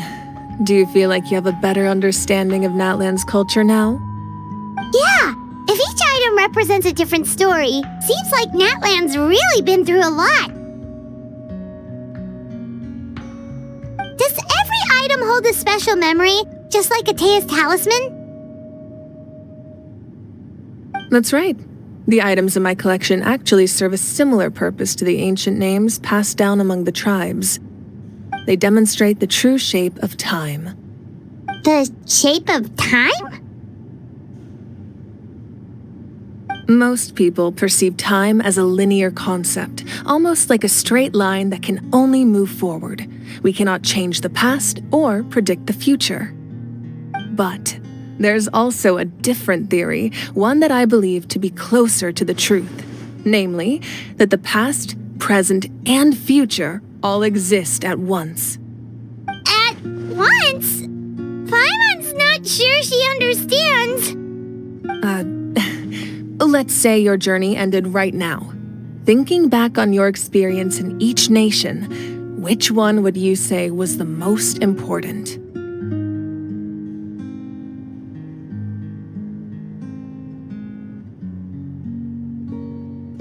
Exactly. Even at the end of your journey, the things you experienced along the way don't cease to exist. They become part of who you are. Take out a portion of that journey, and you would likely make very different decisions, and eventually arrive at a very different destination.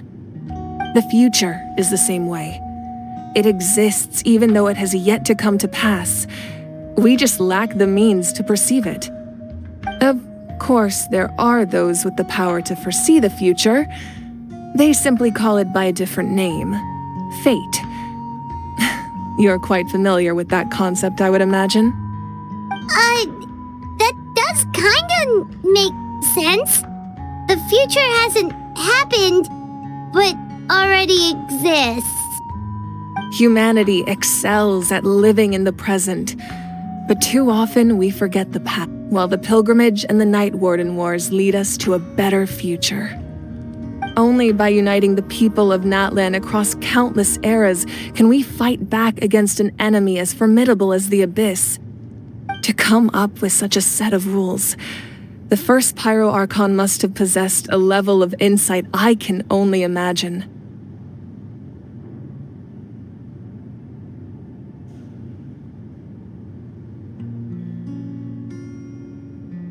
That's correct. At first, he was a mortal man with no special power. After he ascended to the divine throne, he used it to borrow power from the heavens and establish the rules of Natlan. Namely, a framework through which ordinary people can ascend to Archonhood. By holding the pilgrimage, we're able to determine the strongest among us. And when that person ascends to the divine throne, their inner flame will awaken. In addition, the sacred flame will grant them significant knowledge and memory of this land. After all, that's how I came to know everything I just told you. So, it all comes down to the power of the divine throne and the rules. Wait, is that a family portrait? Yes. That's my mother, father, younger sister, and the little saurians we raised. I turned a piece of my dad's leather armor into a canvas and commissioned a famous artist to paint our likeness. Your sister is so cute! It looks like the two of you are really close. Paimon was having a hard time thinking of an Archon as an ordinary person, but seeing this portrait, it kind of makes sense now. It really doesn't look like there was anything special about you before. Oh, wait, is Paimon allowed to say that? A little late for that question, don't you think? Sorry! Paimon's so sorry! Paimon's mouth works fast! times. It's all right. I'd never get upset over something like that. No matter what others may say, my past is a precious part of my identity. I'm forever proud of the life I used to lead. Becoming the Archon doesn't mean you sever ties with your family. The position just comes with a lot of responsibilities, so it impacts how often you get to see them. My father made the most delicious stew, so my sister would often bring me a large pot of his cooking, and we would sit on a blanket and eat it together. One time, we didn't close the door securely, and the Saurians who were raising ran into the room and knocked over the entire pot. My sister immediately burst into tears. The two troublemakers were going for the meat, but when they saw my sister's distress, they froze on the spot. I still remember the way they laid there, sulking like a pair of children, even after making such a mess. It was frustrating, but in the end, all I could do was comfort my sister and move on. Wow.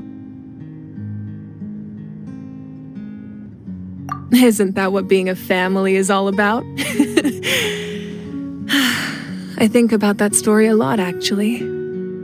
As the Archon, I made a vow to defend this nation, and experiences like that, they remind me exactly what I'm trying to protect. Well, what happened after that? This portrait looks pretty old. Your sister must be all grown up by now, right? I believe she ended up working as an architect and artist. She built many houses and crafted many beautiful works of art. Anyway, that's enough about me. Now that the powder is settled, we can begin. Ian-san, Mulani, Chaska, over here, please. Place the ancient name up there, and then we'll begin.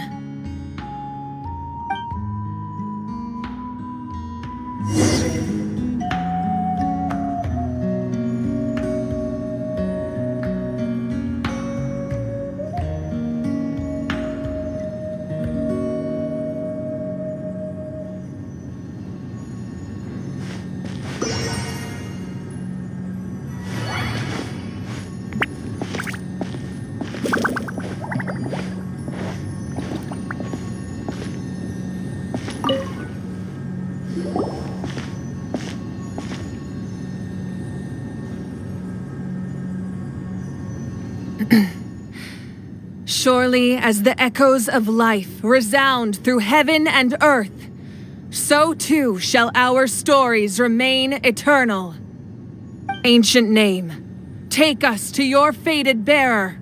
Allow her to answer our call.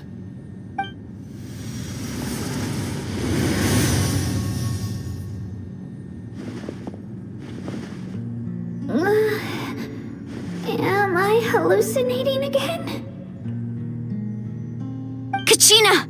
Are you okay? Huh?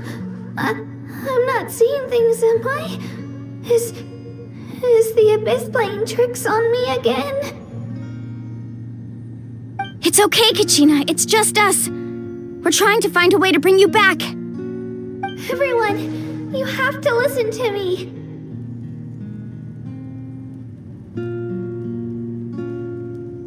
I've been investigating the Night Kingdom this entire time, and I figured out what's wrong. The Wyab is being affected by the Abyss. I was waiting for the Wyab to send me back, but then this really strong monster came in and it almost killed me.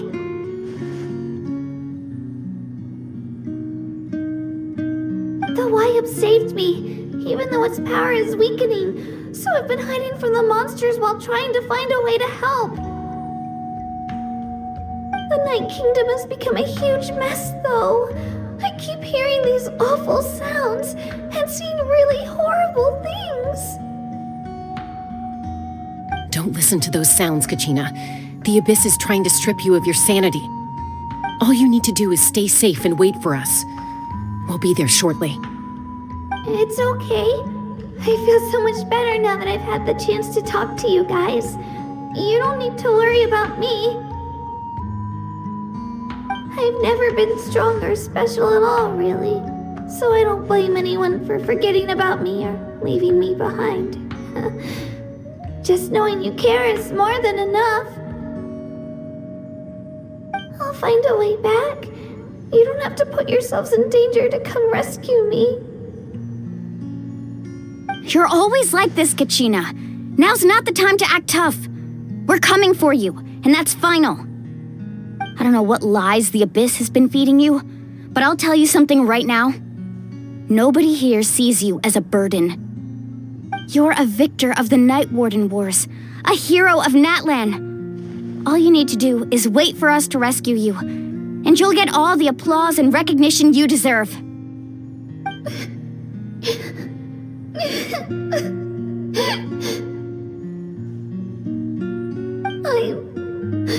I'm really scared. Everything's so dark and creepy here. And I want to go home. Still, I don't want you to put yourselves in danger because of me. I don't want to hold anyone back ever again. All you need to do is place your trust in us, just like you always have. No one fights alone. We're not leaving you behind. Not ever. Yeah, we're so close. We can't call it quits now. Thank you. Be careful. Looks like we've lost contact. Now comes the most dangerous part. You have to traverse the Night Kingdom in your physical form. This entrance to the Night Kingdom was left behind after an abyssal invasion. Even a brief amount of time inside could expose you to corrosion. I know. I'm prepared for that possibility. All right, then I wish you all the best. I'll tell Koichi to be ready just in case. She's very experienced in dealing with abyssal corruption. That face you just made. Don't tell me you two got into another argument. No, I just feel bad for creating more work for her. I'll go with them too, Archon. The more people, the stronger the party. Thank you so much for your help, everyone. It really means a lot that you're willing to brave these dangers with me. And there's no time to lose, so let's get going. Now that I've lost my power, I won't be able to provide much practical support. But I can still keep an eye on the situation from here. Eon-san, I know it's unlikely, but if you encounter a situation you can't handle... That won't happen. I hope not.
What they say is true. You have to see the world for yourself to appreciate how beautiful it is.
So we're underneath Natlan right now?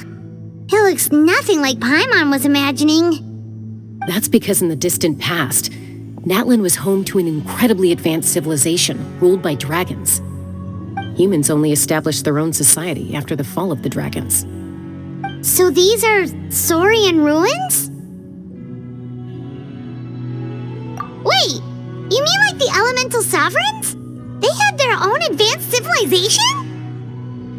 Yes, a really long time ago. Very few records have survived until now, so no one really knows what the devices here are for. These ruins have been abandoned for a long time, but with the recent increase in Abyss activity, the installations around here have somehow been activated again. So what you're saying is, we're not in for an easy trip to the Night Kingdom. No, it's going to be obstacle after obstacle from here on out.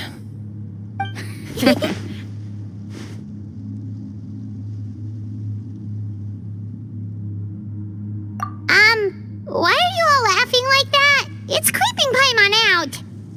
It's the pre-adventure excitement kicking in, right guys? Of course. I'm eager to get started.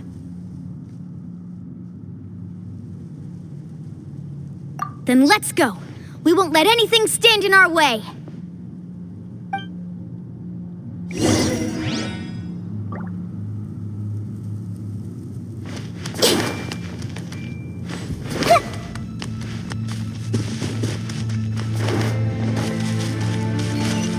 Seems like the road ends here. How should we get across?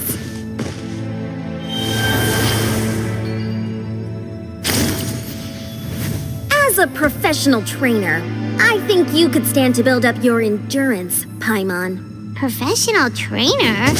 Paimon thought you were a warrior from the Collective of Planning. Well, that goes without saying. But I actually work as a sports coach. I provide professional guidance for many of Natlan's popular sports. And I don't just mean physical training. I design nutrition plans as well.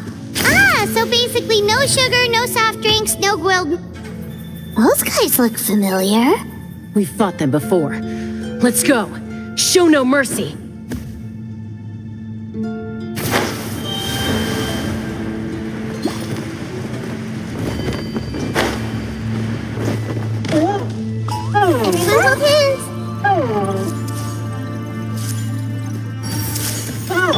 Right now. Emerge. Right here. I'll protect us.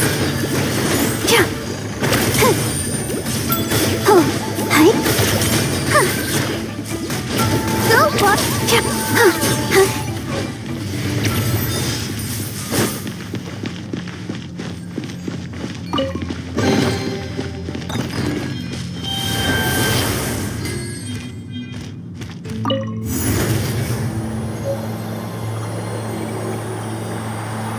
Whoa, place we need to go seems really high up.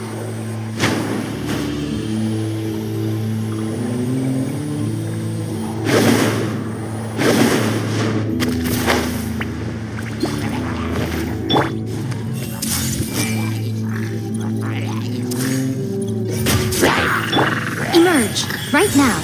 Right here. Let the show begin. Hi. Oh, I see everything. Right now.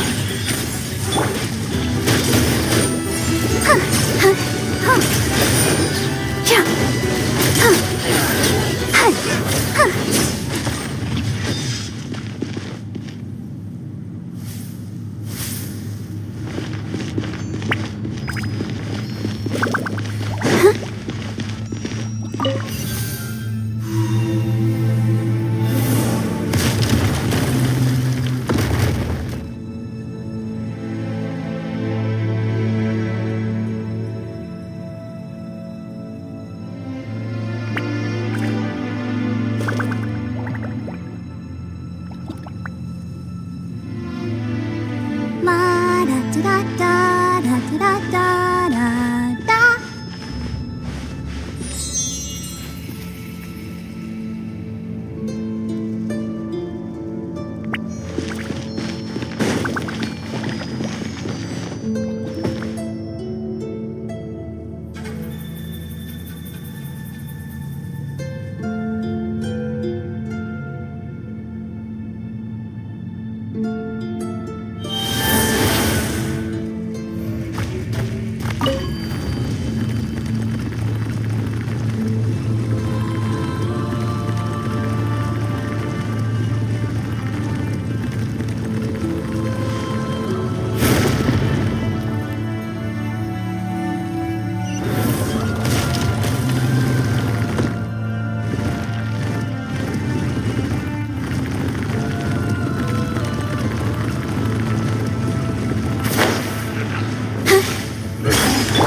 Everyone hold hands. Emerge. Right here. Let's dance.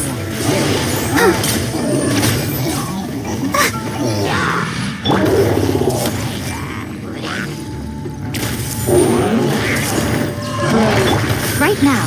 Right here. Emerge.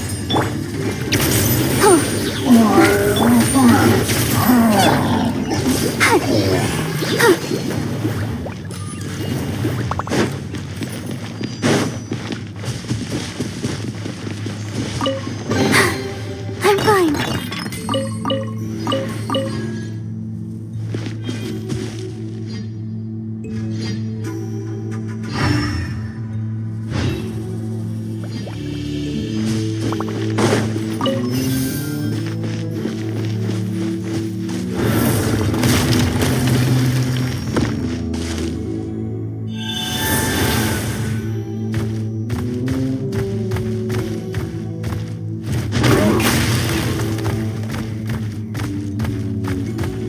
This is the final stretch. We just need to climb up, and we'll be there. Nothing to it. Easy for you to say.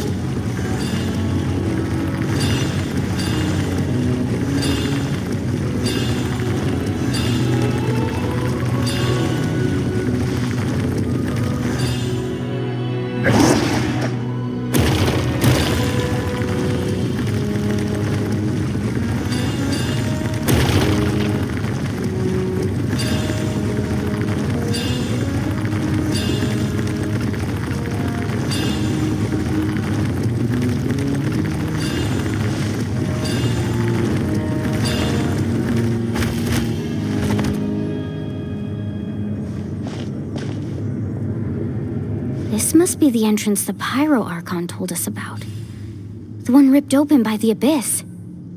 Yes. There's something in the depths of this place that feels familiar, yet also foreign. We actually have to go in there? Okay, Paimon just needs to psych herself up. Don't push her through before she's ready.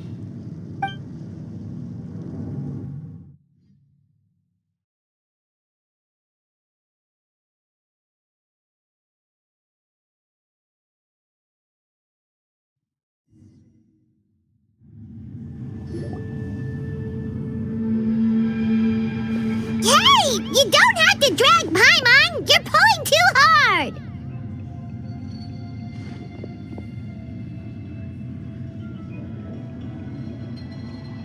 Looks like we made it. This is the Night Kingdom.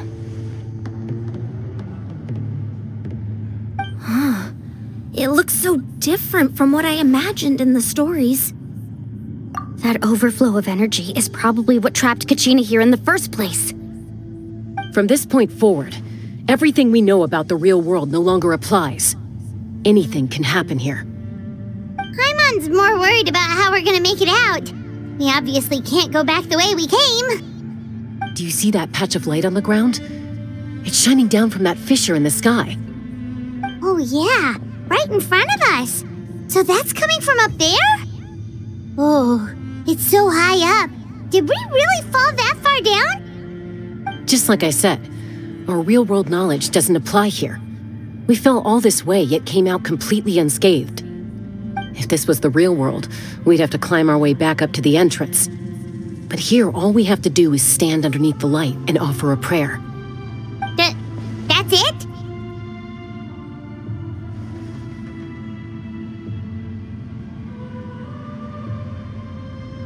You really think that little of Paimon? That's not even why Paimon asked! So that means all we need to do is find Kachina and bring her to this location. Exactly. This light is streaming in from the real world. It's a link between the two realms. The terrain looks difficult to navigate, and the visibility's not great either.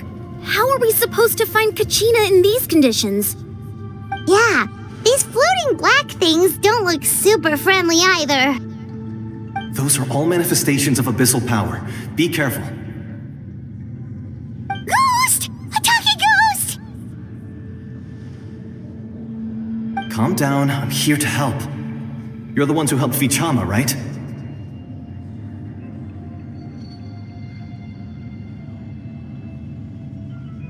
Yes, I'm Vichama's friend, Malko. I was completely lost to this realm until I sensed a mysterious power calling out to me. It's like it was seeking me out, attempting to reassemble the pieces of who I used to be. Of course, it could only do so much. I'm sorry I can only appear before you in this imperfect form. No, we should be the ones apologizing. If the Spirit Speaker Stone hadn't become corrupted by the Abyss, we could have done much more. But we had to destroy it. Otherwise, Vichama and his tribe would have been in danger. Of course. Thank you for protecting him. I never imagined that, even after all these years, he'd still take such a risk for me. Under the power of the stone, it felt like our souls were connected. Turns out even our regrets were exactly the same. Whether in triumph or death, you want your best friend by your side. Exactly. That may not be in the cards for us, but it's not too late for you. You're looking for a young girl from the Children of Echoes, right? She's being chased by an embodiment of abyssal power. I'd like to help her while I'm still in this form, so follow me. Be careful. This place has been severely corroded by the Abyss. Paimon didn't realize it had gotten this bad. It's like a seething volcano ready to engulf our world at any moment. Ouch! Quick, get back here! Stick close to me. My power will be able to ward off attacks for the time being.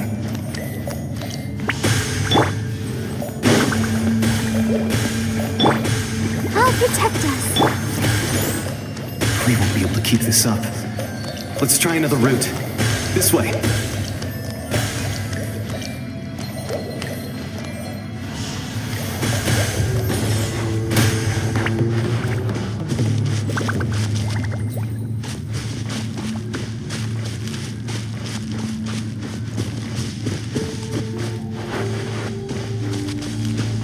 Not good. More monsters. We shouldn't waste our time on them.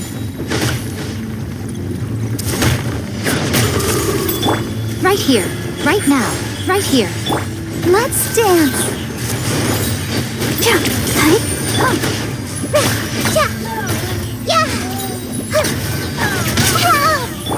Right now.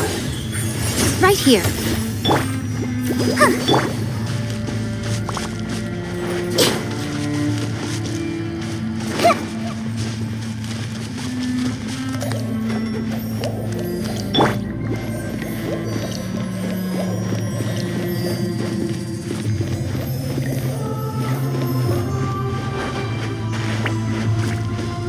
Oh, Paimon can't see anything! It's easy to get lost here. Just stick close.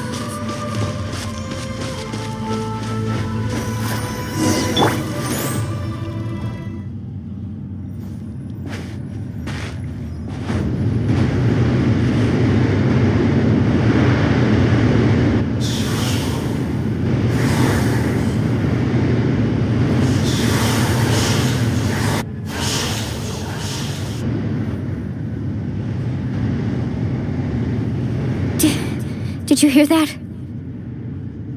What? Never mind. It was probably just my imagination. Don't scare Paimon like that! I heard it too. It was a voice from the abyss. Ah! What did it say? Doesn't matter. It certainly doesn't harbor good intentions.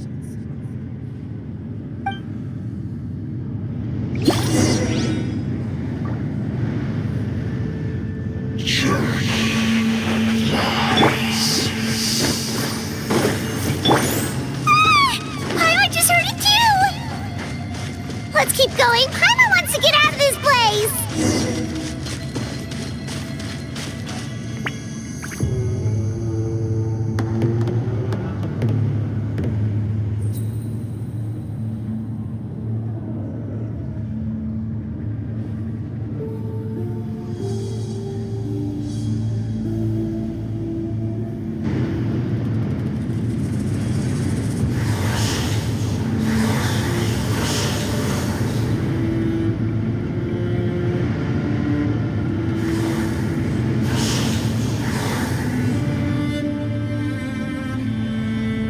We're here, Kachina! Oh, honey? You made it! Looks like our reunion will have to wait until we take care of these monsters. Good idea. Let's go!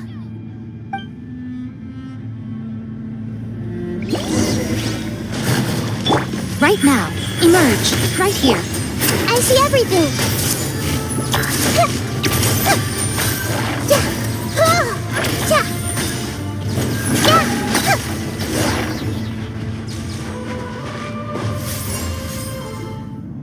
You're here! You're finally here! Thank you so much! That monster can appear from anywhere. It almost caught me a bunch of times. The YF's power helped keep me hidden, so I just tried to stay out of sight until you got here. Atta girl. You did so well. And most importantly, you weren't hurt. Should we start heading back then? Actually, I have a request. Will you come visit the YF with me? I can't exactly put it into words, but something's wrong with the Ode of Resurrection. And I know it has something to do with the contamination from the Abyss. That was the Pyro Archon's theory as well. Everything we've seen here certainly seems to back it up. In the Night Kingdom, there are 6 main totem poles representing the Wyab of each tribe. You can think of them like the body of each Wyab. Additional totem poles, like the ones around here, serve as proxies to which the Wyab can extend their consciousness. There are countless proxies scattered around the Night Kingdom. Through them, the Wyab can extend their consciousness over the entire realm and track down souls no matter where they roam. But if a proxy were to become severely contaminated, then a soul could become lost within the Night Kingdom. Judging by the current situation, I don't think we're dealing with just one contaminated proxy. Even if we could drive back the abyssal power from one of them, That probably wouldn't even put a dent in the problem. Still, we can't just leave the Wyab to suffer. It's protected me this whole time.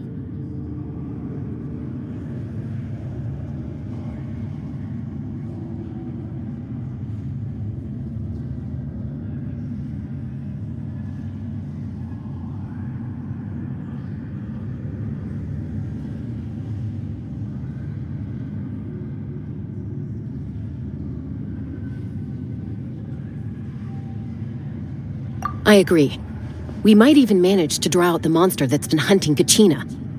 Getting rid of the monster might slow down the deterioration of the Night Kingdom.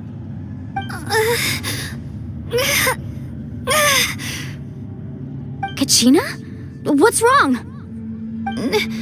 Nothing. Just a headache. And that voice again, telling me to abandon the Wyab and leave this place. Maybe we really should leave. Kachina's already been here for too long. No, I'm fine. I don't plan on listening to that nonsense.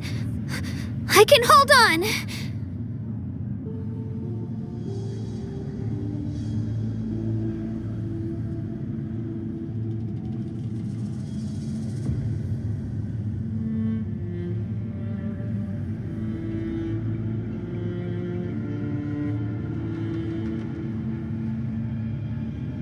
Just up ahead.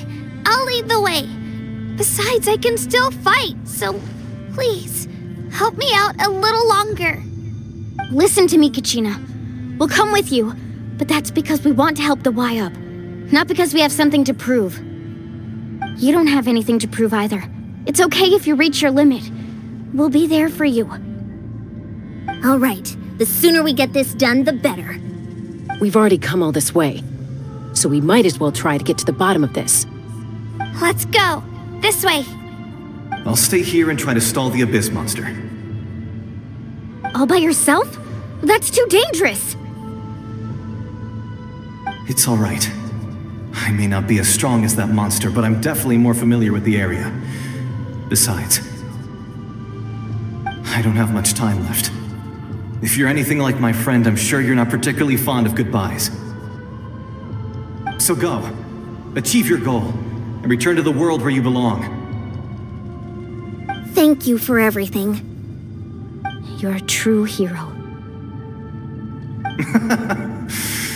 Thank you.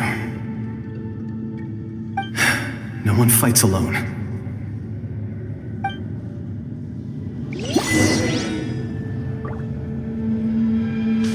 Does your head still hurt? Let me help you walk. I'm fine. You should know I'm made of stronger stuff than that.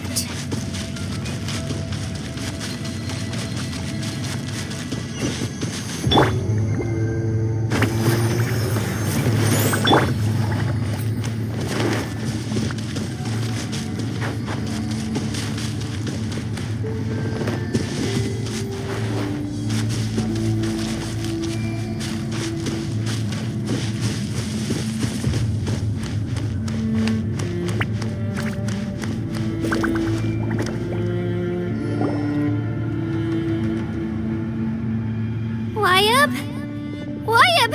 I'm back! My friends and I are here to heal you. Wyab! Can you hear me? Wyab!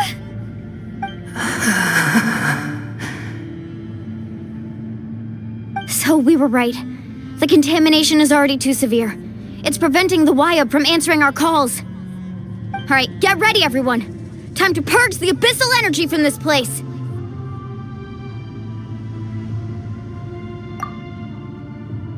Careful. We've got company. Already? You really think that puny soul could slow me down? Courage in the face of futility is pure folly. He tried to get in my way, so I disposed of him. You killed Malco? He would have dispersed with or without me. Rather than worrying about him, I would urge you to focus on yourself. You may have defeated others of my kind in the past, but underestimate me now, and it will be to your peril. No, the power of the Abyss is intoxicating. The destruction it seeks captivates like a masterful work of art. I strive only for the opportunity to see it up close.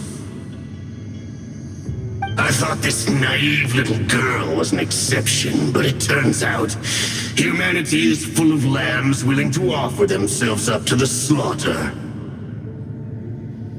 That is the tragedy of your short lives.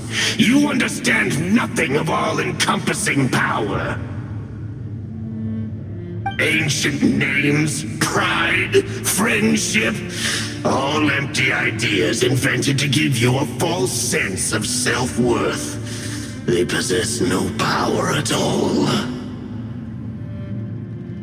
The Pyro Archon created those grandiose ideals out of pure selfishness. Anything to avoid sharing power.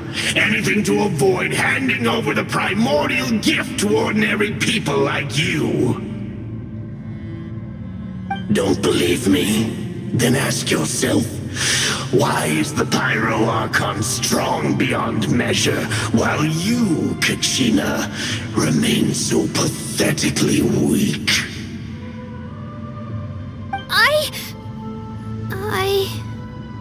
Kachina! Give me your hand.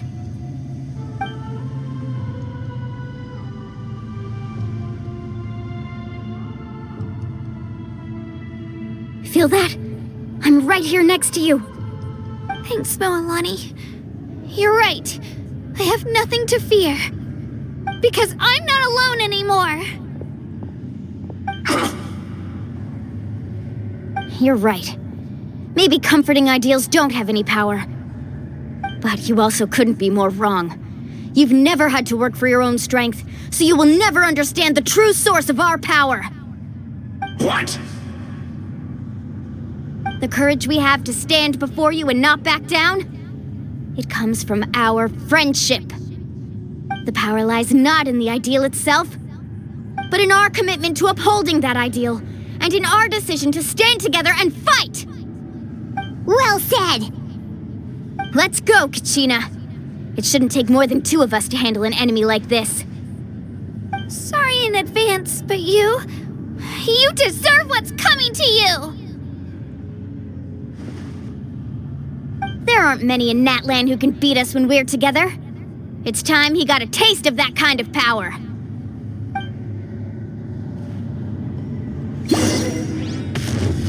From the ashes to this world! Let's ride! Hear the inferno! Now is the time for my second coming!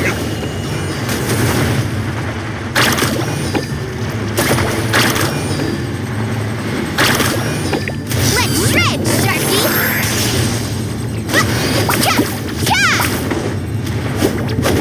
No! Carving waves! What a blow, right? Got this! I got this!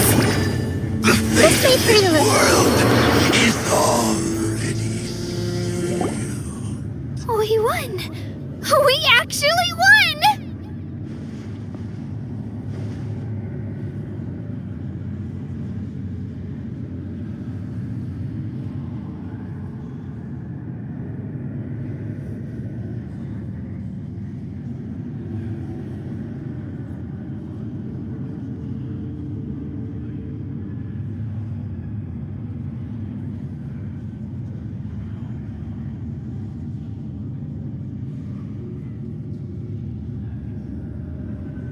That's what he gets for underestimating you two. Fantastic work, Kachina! Absolutely fantastic! This makes me so unbelievably happy. I'm happy too, Moalani. Together we really are unstoppable!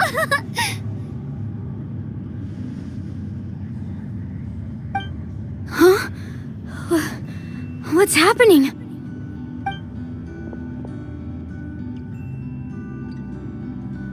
My ancient name is glowing? But I thought I didn't bring it with me. It's probably a projection from the real world, but that doesn't explain why it's glowing all of a sudden. Wait, does that mean you're...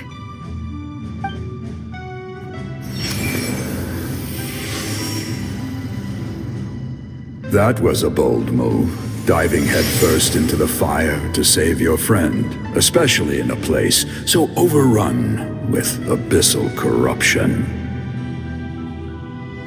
Still, seeing you pull it off was really something. Everything you said was exactly right. As isolated individuals, we stand no chance against the power of the Abyss. It took years' worth of scars and lots of unnecessary suffering for me to understand that for myself. The Pyro Archon's plan will unite us as one. Everyone has a part to play. Only then will we have the power to defeat the strongest of foes. Who are you? Tupac, a warrior from the people of the Springs. I fought against the Abyss during the invasion 500 years ago. I've heard that name before. You were the giant who saved all of Natlan. Since you were able to awaken my words from your ancient name, that means you have fully embodied the aspirations of the Wayub. Under the name Umoja, you shall unite the tribes and save Natlan from its impending doom. Me? As long as blood still runs through your veins, even the tiniest spark of steel against stone can ignite a flame. Its blaze will become one with our vision for Natlan. Even amid everlasting darkness, our bonds remain eternal.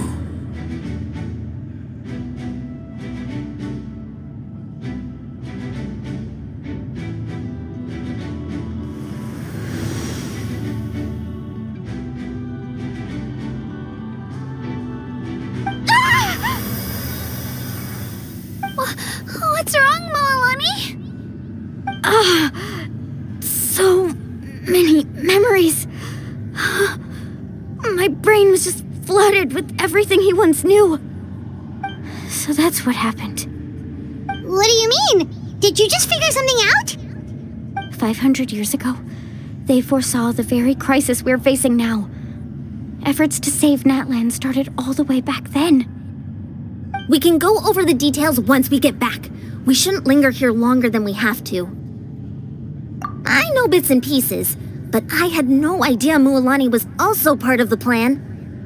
This sounds like something that's going to need a lot of explaining. Let's focus on saving the Wayub first.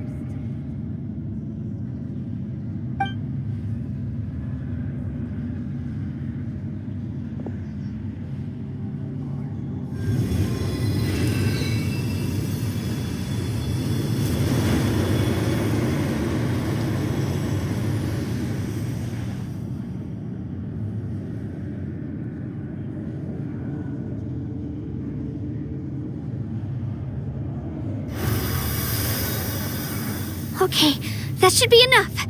Wayub? Wayub? Can you hear me?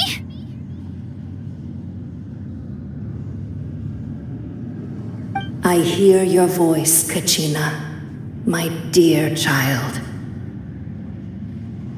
Great. Well then, I'm afraid it's time to say goodbye.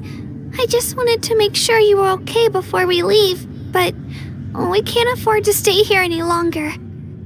I was going to ask why you bestowed an ancient name upon someone like me, but it's okay. I'll keep searching within myself for the answer. I'll never stop trying to improve my strength. One day, I'll live up to the hero you saw in me. You are already an outstanding child in my eyes, Kachina. No matter what happens.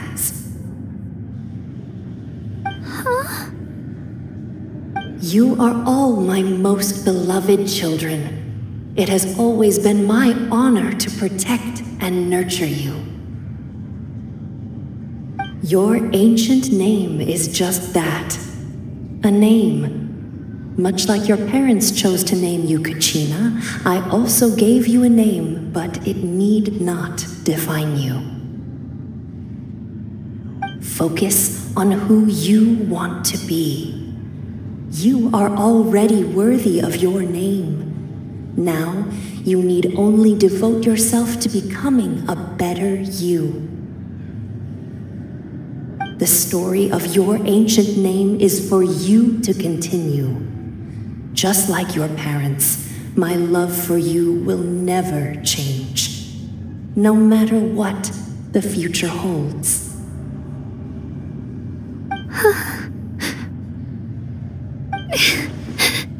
Thank you, Wyatt. It gladdens me to see the Pyro Archon's plan move another step towards completion, but it is time for you to leave this place. The situation here is getting worse. Go now, my children. Save Natlan on behalf of all you hold dear. I know we've never met before, Wyatt, but I just wanted to say thank you for encouraging Kachina. It was exactly what she needed to hear. Whoa! What's going on? An earthquake? We're out of time. It's the power of the Abyss. Quick, we need to run!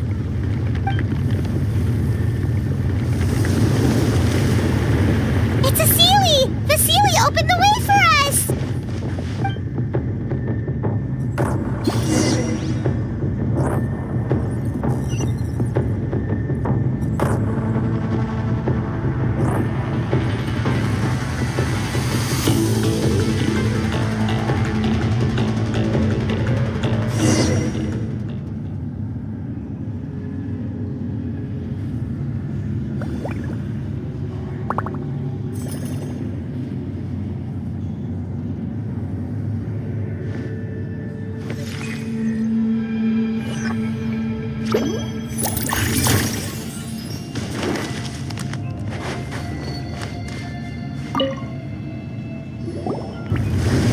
Whoa!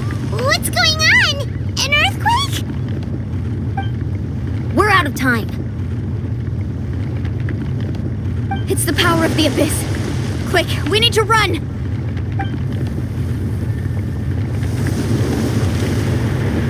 It's a Sealy! The Sealy opened the way for us!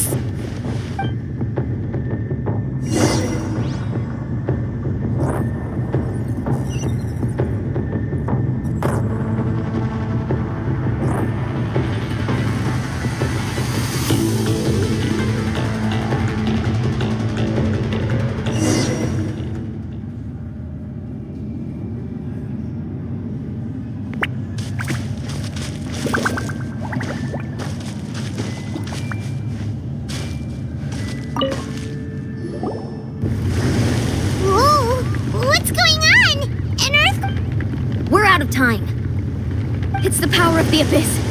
Quick, It's a Sealy! The Sealy opened the way for us!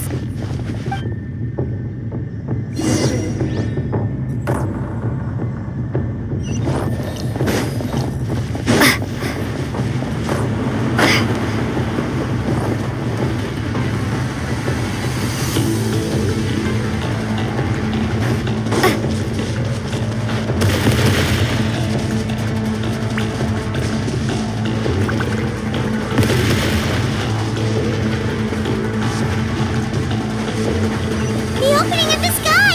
It's closing! we need to hurry, or we'll be stuck here!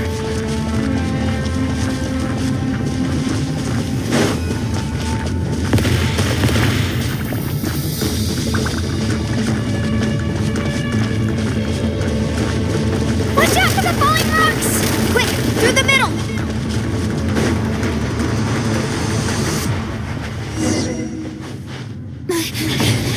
Come on, faster!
You've done well.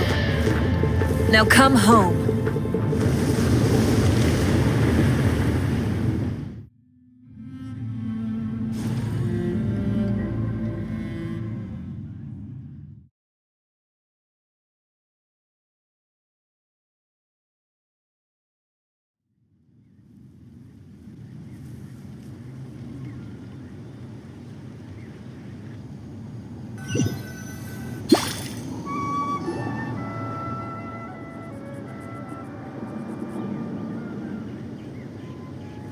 We're back! The Pyro Archon saved us. But she's not here.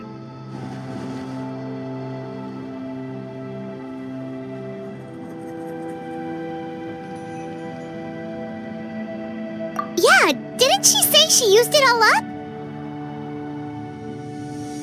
She's still in the speaker's chamber. What we saw in the Night Kingdom was just her consciousness. So you're saying her consciousness did all that?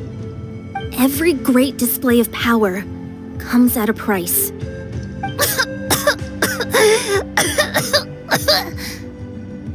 You must feel terrible, Kachina. Just hold on. We'll get you to a doctor soon. Let's get back to the stadium. The Pyro Archon said she'd have a doctor waiting for us. I recommend getting a full checkup, just to make sure no damage gets left behind. Paimon feels okay. What about you, Traveler?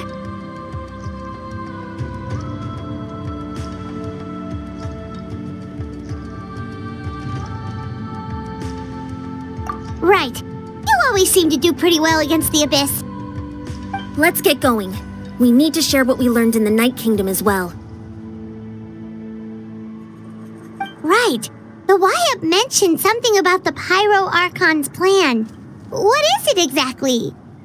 I'll let her explain everything. We're all a part of the plan now. Every move we make from here on out will decide Natlan's ultimate fate.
If you're not sure what to do next, how about I take you on a walk? What are they saying in the tribe?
There's a lot less stuff here than before. It's good to see you all here in one piece. I know you must have a lot of questions, but let Koichi check you over first. It's best not to let any lingering effects of the Abyss go untreated. Thank goodness you made it back. I came here as soon as the Pyro Archon told me about your plan. Take a seat, everybody. I'll examine you one by one.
All right, that should do it for now. But just to be safe, I'll perform another checkup in a couple of days. I have to say, though, I've never seen anyone react to the Abyss like you, Traveler. It's like you're completely immune to its power. She's always been special like that. She can even purify its power. Wait, now that you mention it, Paimon doesn't think she's affected either.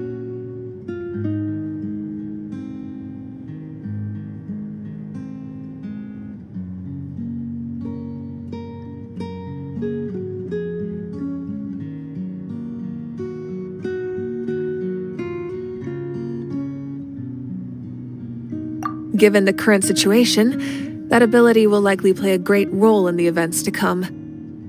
Of course. I still have patients to see, so I'll head out. Thank you, Koichi. All right. We might not see eye to eye, but we both had good intentions. Just give it time. I'm sure we'll figure things out between us one day. Yeah.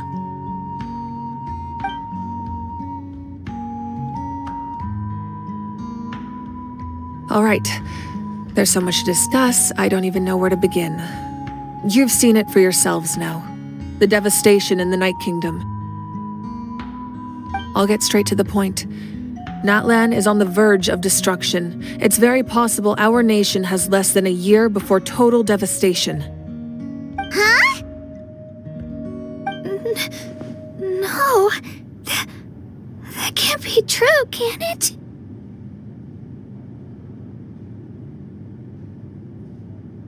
That's right. But I've only ever disclosed that fact to the handful of people working with me to save this nation. Our looming destruction is not a recent development, but the inevitable conclusion of the disaster the Abyss initiated 500 years ago. Mualani told us a little bit about that. 500 years ago, all the nations of Tevat were invaded by the Abyss. Unlike the other nations, Natlan never had stable and deep-rooted ley lines, so we suffered the worst of the invasion. The battle against the Abyss was exceedingly long and brutal. In the end, victory came at the cost of our civilization and countless lives. Even then, it took centuries of solving the disasters caused by the Abyss to finally achieve the peace we know today. And still, this is but a superficial victory. The forces of the Abyss have merely been driven back underground. Their threat to Natlan remains as real as ever. I'd never have guessed. The problems plaguing the Night Kingdom are all the more complicated because that realm is essentially functioning as Natlan's ley lines. Immediately after the war, our calculations estimated that we would have a maximum of 500 years before the Night Kingdom was completely lost to the Abyss. But at that time, we were a nation of the destitute. Our people no longer believed in victory, nor did they hold hope for the future. Our civilization was dying, our faith crumbling, and the line of power passed down from the Wayab nearly severed. If we didn't bring the nation back together, it would be foolish to even dream of defeating the Abyss in the future. So, the Archon had a long and involved discussion with the heroes of each tribe, and finally came up with a 500-year-long plan to save Natlan. So that's what happened. After finding Kachina, I encountered a strange figure who gave me a series of new memories. Since the plan was mentioned in those memories, I guess I've been chosen to play an important role in it. But there's still something I don't understand. Those memories showed me the Pyro Archon from back then. And it was you. Huh? But that doesn't make any sense. The Pyro Archon is supposed to be human. It's impossible for a human to live that long. That's right. The hardest thing for humans to overcome has always been time. Or rather, the natural limitations of our lifespan. A god can extend a human's life by using a certain amount of divine power, or subjecting them to a curse.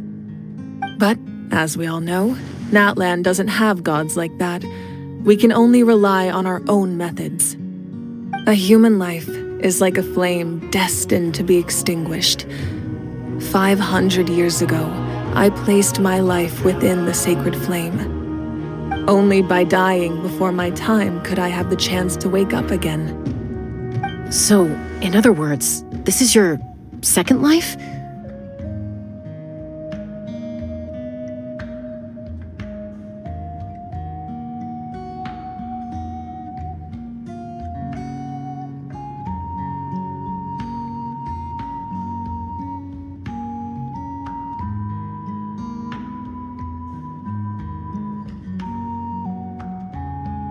Yes.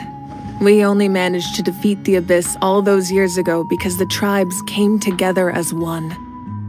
If the Natlan of the future was to have a fighting chance, the Pyro Archons that came after the war had to rebuild the decimated tribes. The goal was to reunite the people and restore the strength of each tribe's Wayab. Once a tribe was back to its full strength, the tribe's Wayab would select a hero, indicating the tribe was once again ready for war. The Chosen would then stand by my side in defense of our nation, just like great heroes of old 500 years ago. So that means I'm one of the Chosen? That's right. You bear the ancient name Umoja, the same one held by the hero from your tribe 500 years ago. It means unity. After your adventure in the Night Kingdom, I trust you've come to fully understand the meaning of that name. So in other words, you always knew who the Wayab were going to pick from each tribe? Yes. According to the plan, each tribe was supposed to have been fully restored by the time I awoke. But something went wrong along the way. The 6 heroes successfully inherited the ancient names from 500 years ago, but the intel regarding the plan wasn't passed on to them. Once again, it comes down to the deterioration of the Night Kingdom. Communication between the Sacred Flame and the Wyab has been blocked. Just like how the Ode of Resurrection failed to bring Kachina back. Exactly. It's just another tactic the Abyss is using against us. The Abyss may not possess intelligence, but its methods certainly aren't easy to counter. If we want to unblock that information from being passed on, my presence alone isn't enough. The ancient name-bearer must establish a greater connection to their name. So, I've tried my best to help them from the sidelines. Currently, Shilonen of the Children of Echoes, Kinich of the Scions of the Canopy, and Iansan of the Collective of Plenty have all been acknowledged by their names. During your adventure, you too earned the acknowledgement of your Wyab, Mualani. In the process, you gained the memories stored within your name. But we have less than a year! Yes, but we have no choice. We cannot start the plan until all the heroes have been gathered. That's also why I haven't been able to take action despite the urgency of the situation. But if you knew this whole time, why didn't you just tell me about my role in all this? Wouldn't that make everything go a lot faster? Perhaps, but the opposite could also be true. Knowing your destiny too early could mean failing to realize your full potential. Just like your determination to save Kachina, I hope your commitment to this endeavor comes from your own strength of will, rather than a sense of obligation. So I suppose you're not going to tell us who the final 2 heroes are then? That's right. Their time is yet to come. Putting pressure on them beforehand will only hinder their development.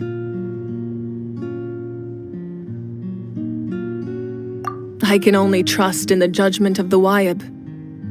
I have never believed I could solve this crisis alone. In fact, it was precisely because I chose to trust and rely on others that we managed to get this far. Natlan's salvation lies not in its Archon or any singular individual, but in us all.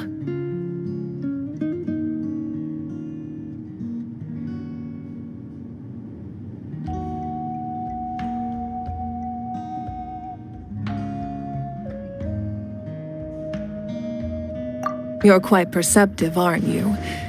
I thought I might get away with avoiding the topic. Huh? Oh, right! All of the stuff you stored here before, where did it all go? Even though I sacrificed my power, I still needed a contingency plan to ensure you would make it back from the Night Kingdom. After all, I was the one who allowed you to take that risk, and Mualani has an important role to play in my plan. In addition to their sentimental value, the items I stored here held a much more important purpose: fuel.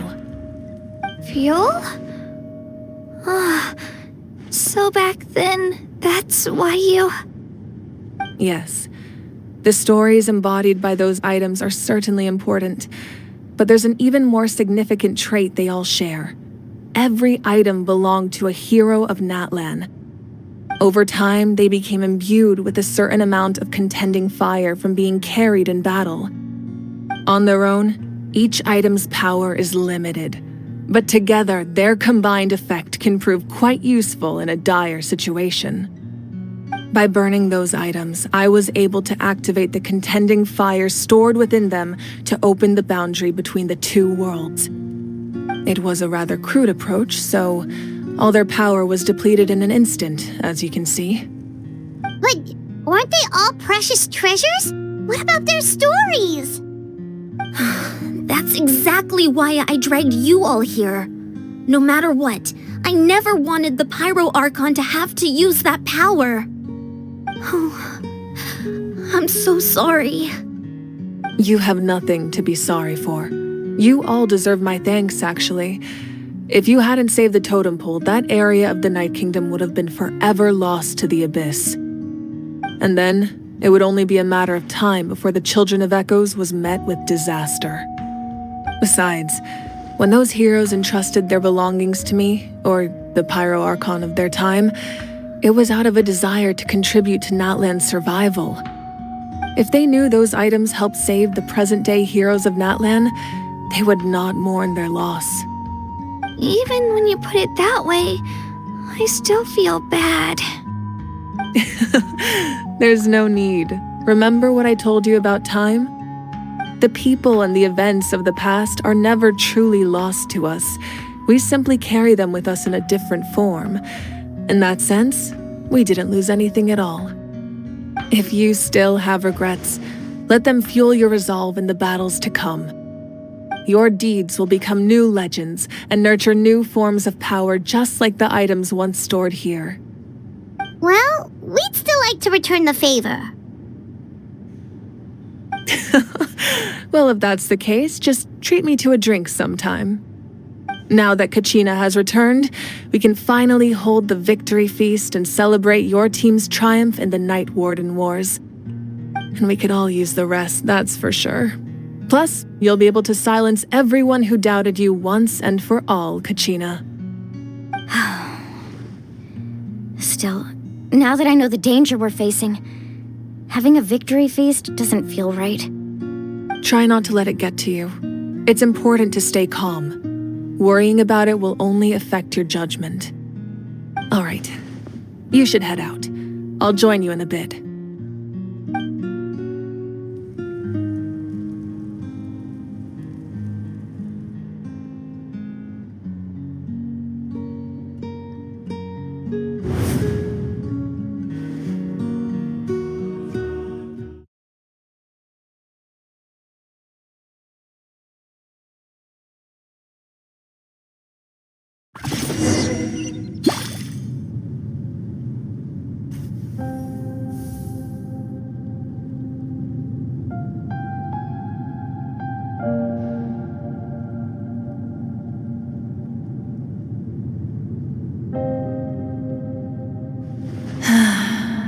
When I was young, I used to sit by the hot springs and listen to the stories of warriors from all over Natlan.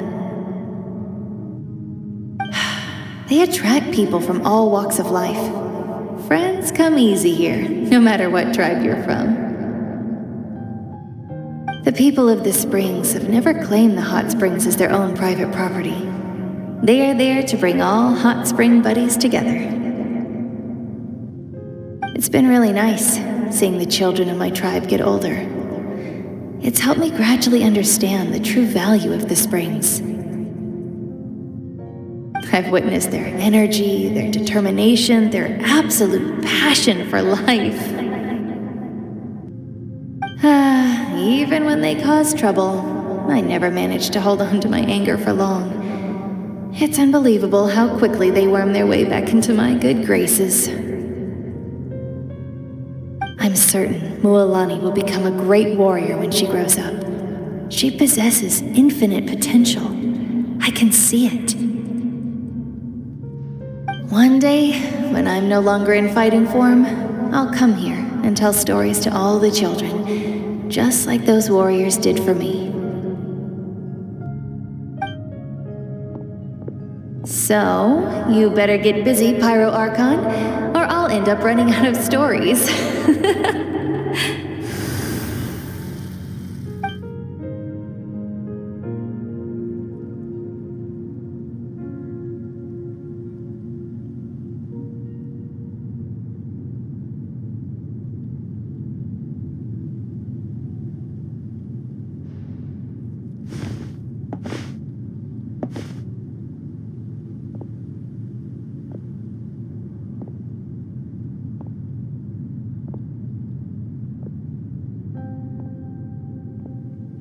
Our nation is engulfed in darkness. Our tribes stand divided, and yet you promise victory in the distant future. The Abyss is a cunning enemy, one that I faced in battle many times. Were that not the case, I would never understand exercising this degree of caution. My rage will never know absolution. Then my power will no longer aid you in victory. But you came to me because you knew you could convince me with just a single sentence. I understand your choice. The heroes of today will forge the path ahead with blood and fire. Just remember to earn us the victory we are owed. Otherwise, rest assured, I'll find a way to collect the debt. For Natlan.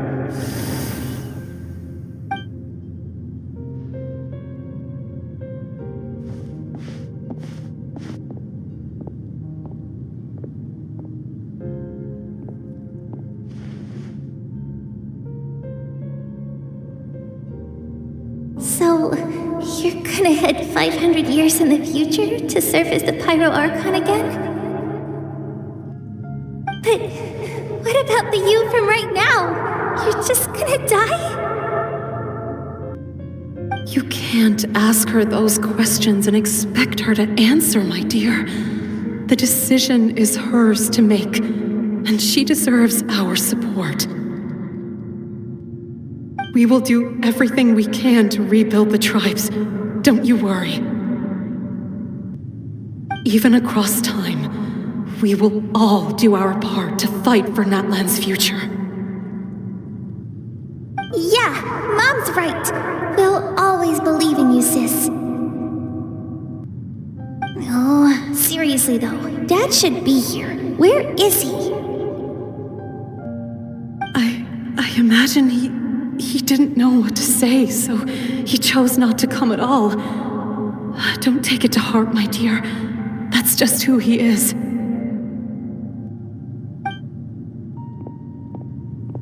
Just remember, no matter what happens in the future, we will always love you.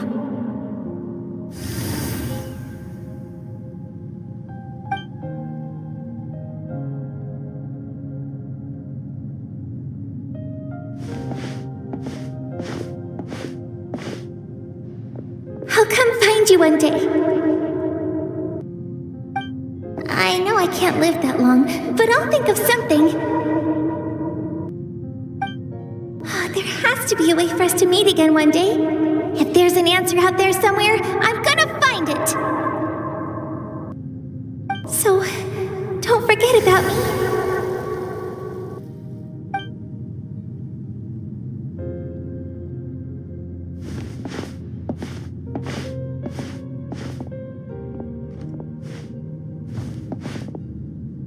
If that's your decision, then you have my full support, Archon. May our children live to see such a lovely son. For Natlan! No one fights alone.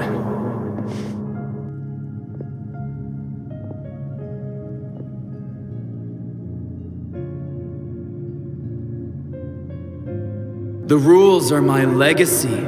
They shall grant us the strength to overcome the next tragedy. War forged the 6 tribes, taught us how to fight, instilled in us what it means to love. Who will be the one to bring this to an end?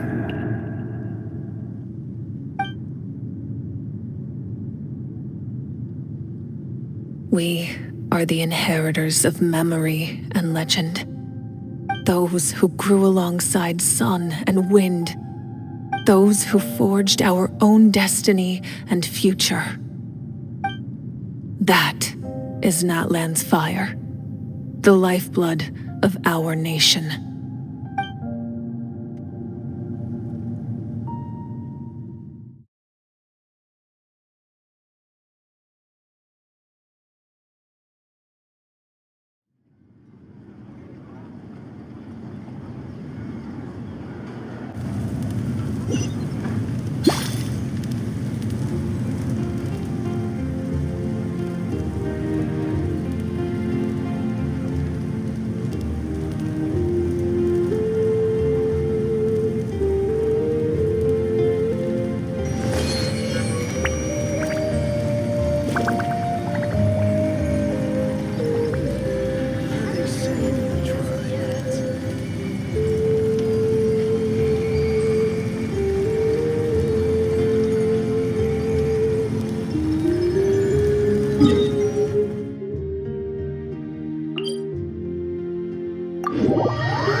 Koichi! You here for the victory feast too?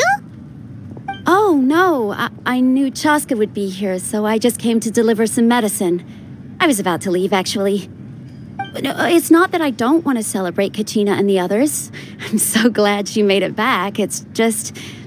Well, I'll make things awkward if I'm around my sister right now. Ah, well, you two had a fight, so Paimon can understand. She didn't cause any trouble during your trip, right?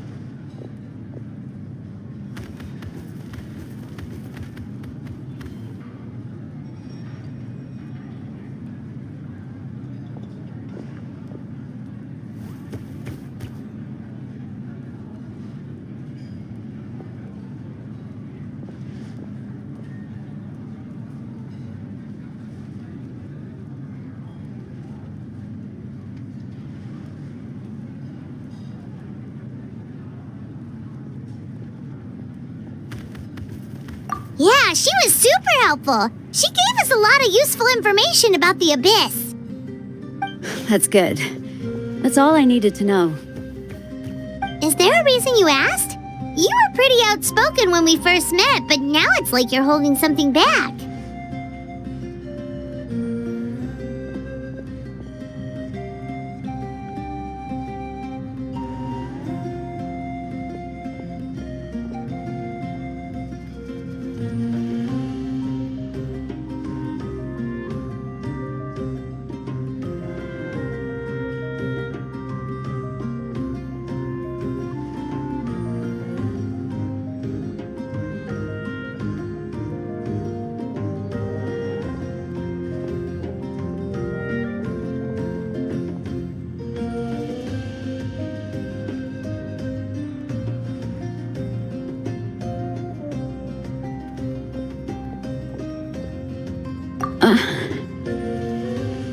Maybe it seemed unreasonable, picking that fight with her before you left, but I did it for a reason. Her impulse to fight is extremely strong.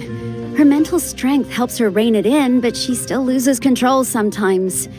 I had no idea what you might face in the Night Kingdom, so I didn't want to take any chances. So what you're saying is...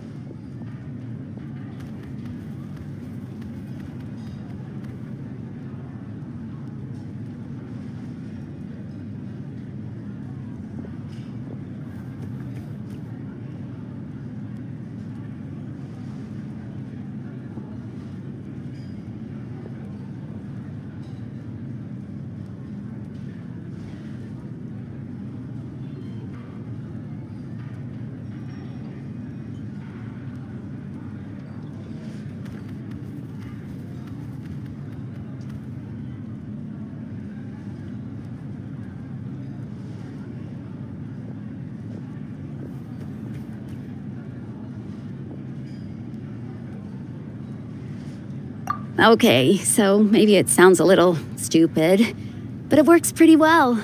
It helps her keep her cool for a little while, at least. Anyway, I'm just glad you were able to make it back safe and sound. That's all I wanted. What? Do you really have to go that far? Can't you just talk it out? No way. Chaska never opens up about her own pain, especially to her family. She can't learn about this, or it'll be even harder to help her.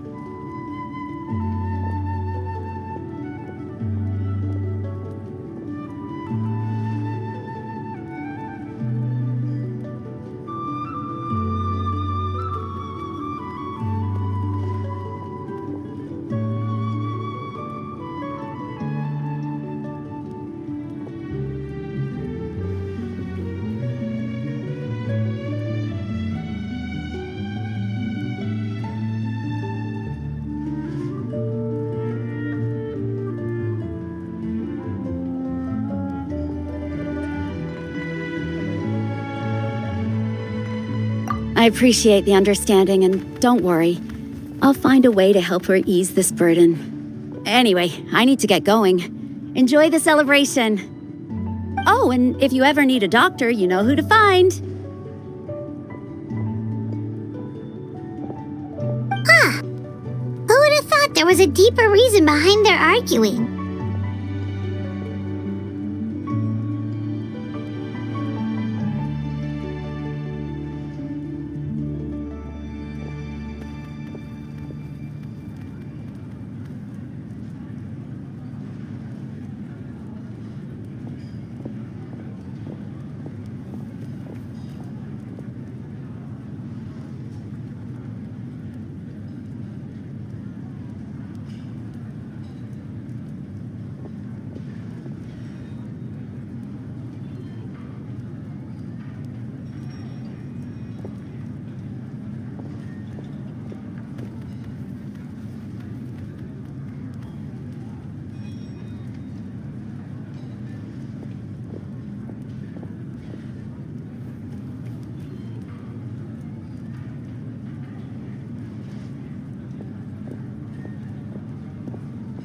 In the end, it's all the Abyss's fault. Paimon's had enough of them.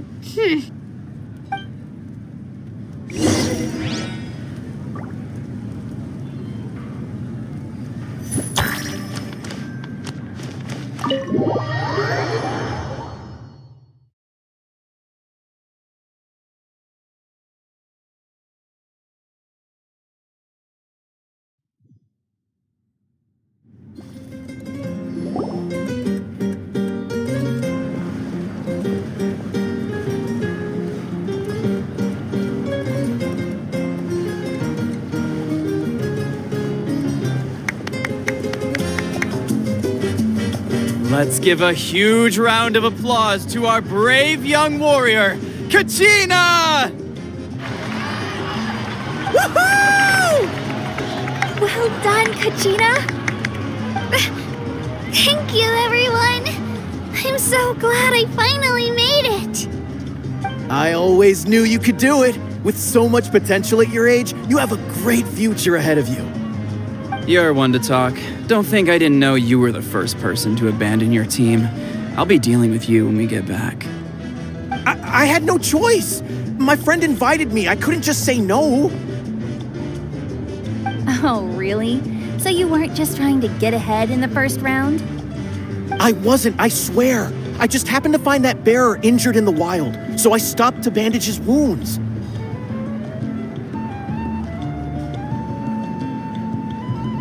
When he insisted on repaying the favor, what was I supposed to do? I'm just one person. I figured Kachina would have no trouble replacing me.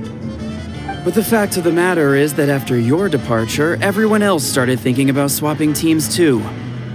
I'm really sorry, Kachina. It was wrong of us to abandon you like that.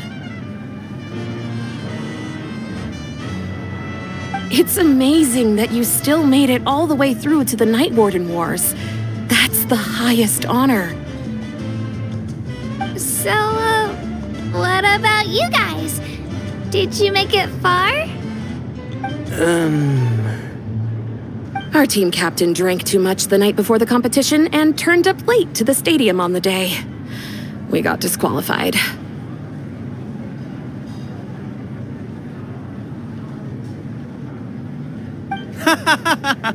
Serves you all right. No sympathy for me.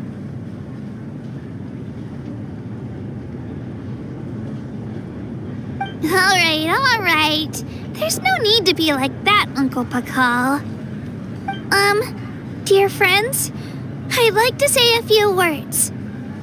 Firstly, I'm grateful to my friends and our great Archon for helping to bring me back.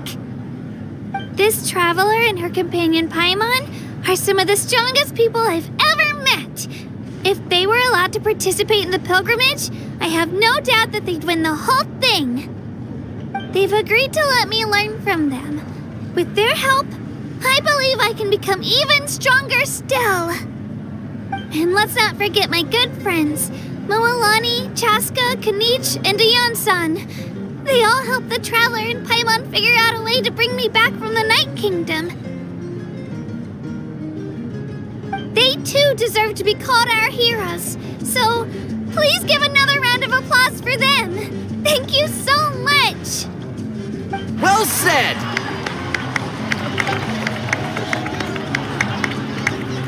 I'll drink to that. How does it feel being a hero, Kachina?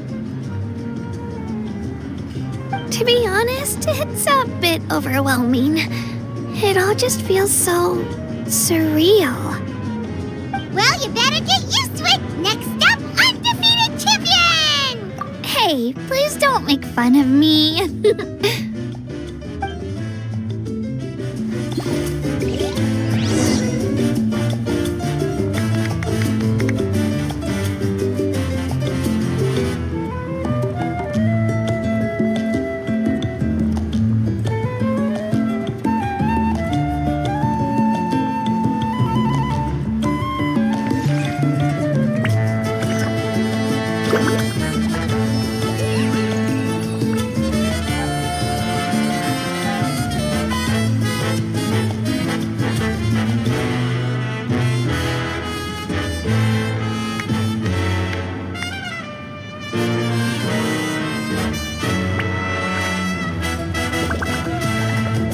what they say is true?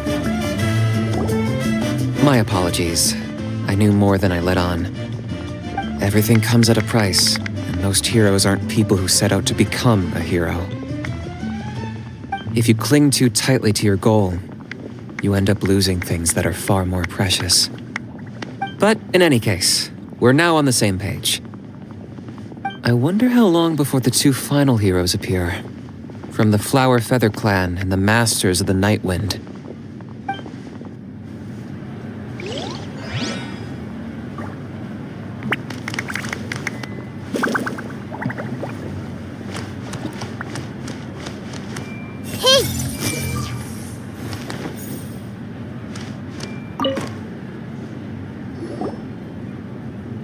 You're here. Have some fruit juice. I got it specially for you two. How did you know? That's Paimon's favorite! You look like you've still got questions. Ask away. Because they had their own lives to live. The thought of telling them, abandon your families and everyone you love, and come with me to the end of time, for in 500 years Natlan will be destroyed, it seemed too cruel. You could just as easily point out that everything in this world would come to an end eventually. But life is short, and beyond a point it just doesn't seem real. Imagine if I said, let's leave right now, and go save the sun because it'll flame out in a few million years. It would sound quite ridiculous. I couldn't make them shoulder that burden with me. Besides, every generation will have its heroes, this one included. The plan could still work without them. Or, of course, without me. But since I was the one who came up with the plan, I felt duty-bound to see it through to the end. Paimon's suddenly remembering that portrait in your room. Was that your family from back then? Yes, it was. So when you asked me who my sister grew up to be, the truth is that very little information survives. From what I've been able to piece together, I can conclude with a reasonable degree of confidence that she ended up as an architect and artist. She played an instrumental role in rebuilding the scions of the Canopy tribe, designing and building many houses.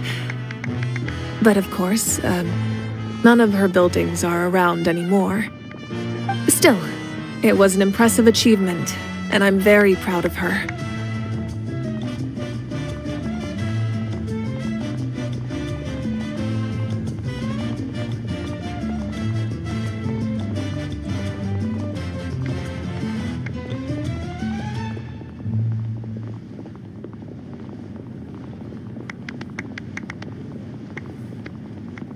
You feel lost keenly. It seems to stir up feelings of regret in you. But this is something I have long since come to terms with. This is a war, and there can be no war without loss. I am already far more fortunate than those who lost their lives to the Abyss. The people of Natlan look to me as their Archon, and the weight of their expectations is mine to bear.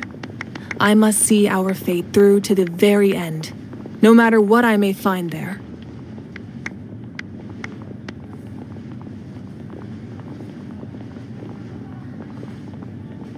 Yeah, doesn't that mean the way everything ends has already been written, including your plan? I suppose, but so what? Don't forget, time takes many forms. The past, present, and future coexist, and all are equally important. Even if the future ends in destruction, there's still no reason to give up on the here and now. And it's precisely because we humans cannot know our fate that we will never give up on our struggle. This is a pivotal moment. We are still 2 heroes short. Well, 3 to be precise. There's one further hero who I'm hoping to get on my side, whatever it takes. Your resistance to the corrupting power of the Abyss is truly remarkable. It would easily make you an all-important figure in the upcoming battle. If you agree to join us, you will not only gain my full support in your journey, but I will also forge a brand new ancient name for you. Ancient names can be forged? They can. Several strict conditions must be met, but if they couldn't be forged at all, then the number of them in circulation would have long dwindled to 0. Possessing an ancient name would mean that your adventures in Natlan are recorded in full. Your stories would be remembered by our people for all the years to come. The Ode of Resurrection may have temporarily lost its power, but still, take this as my personal guarantee that I shall never let you fall. Just like in the Night Kingdom, I will be there for you. That is a promise I will fulfill at all costs. This nation always honors its heroes. Yeah, we can't just ignore the situation here. Wonderful. Then I'll reach out to Shilonen right away. She's the one who will forge the name. We've never forged an ancient name for an Outlander before, but I trust she'll find a way.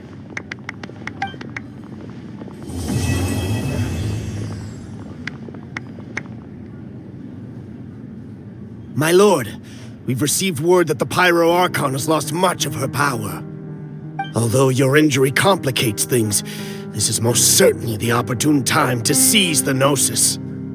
Victory and defeat are rules, not outcomes. I have never taken advantage of an opponent in a time of weakness, and I don't intend to start now. As for you, I must confess, I did not expect that little trick of yours to save the day. No matter how dense the fog, as long as the sun remains, we cannot turn day into night. She could have dispelled it. She simply chose not to. You don't have much time, and you're injured on top of that. What do you plan to do next? I'm beginning to see just how useful you may turn out to be. You heard something from here, didn't you?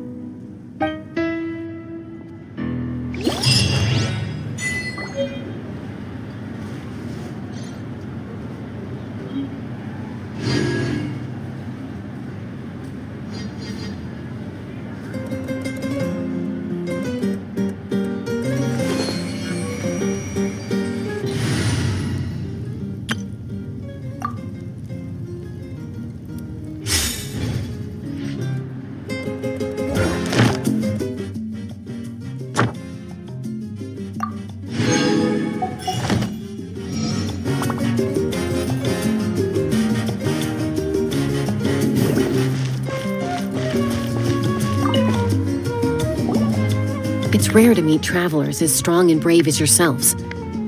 I raise my glass to you. Anyway, my sister's already gone back to our tribe. She has patients to treat. Oh, we actually ran into her on the way here and, well, Paimon just thinks she really cares about you. Yeah, I'm planning on visiting home myself in a few days.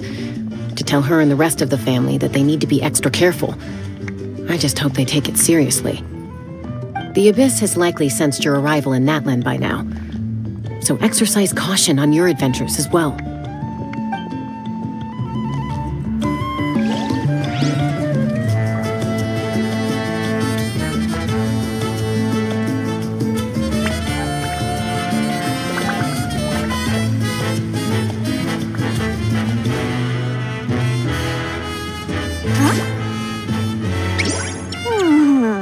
Ta-da! Nope! Oh, fine.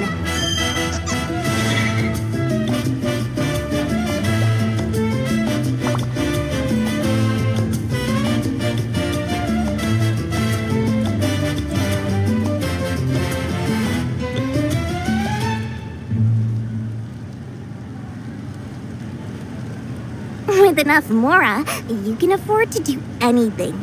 Even take on the academia.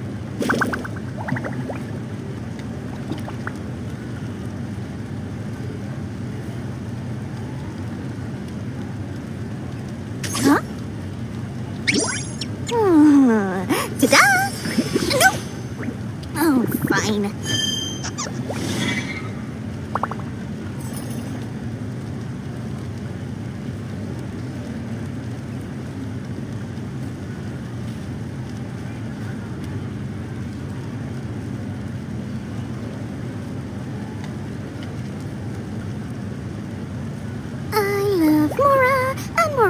makes me. I make Mora, and it makes me happy. La la la la la.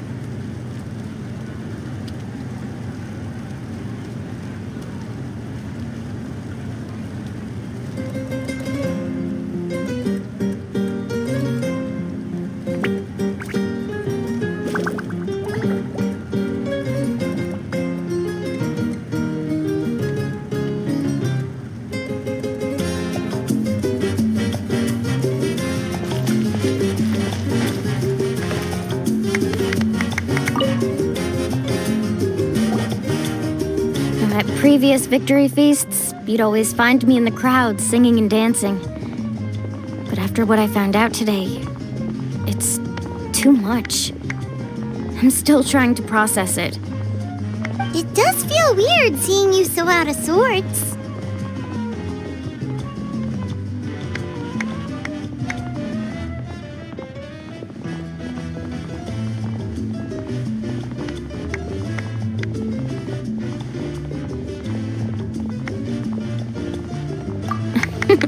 Is this another pearl of wisdom based on your adventuring experience? Well, Paimon agrees with the Traveler. Everyone's come together to celebrate Kachina's achievements. That's gotta be a first. You're right. Kachina looks really happy. And now I'm being the moody one. Ugh, enough doom and gloom. Time to shake it off.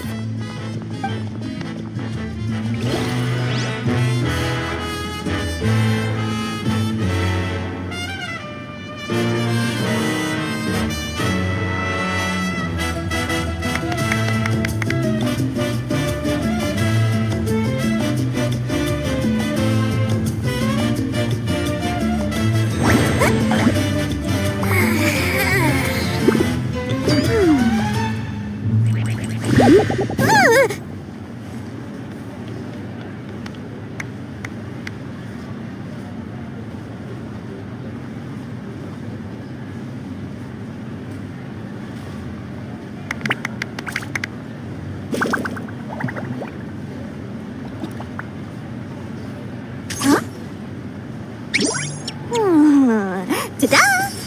No! Oh, fine.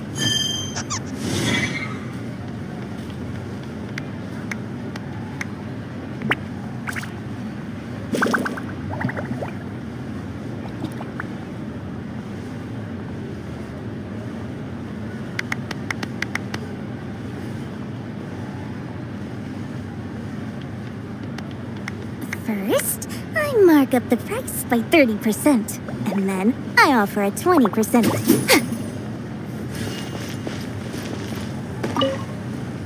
It cost us a lot, but we got Kachina back safely, and that's what matters.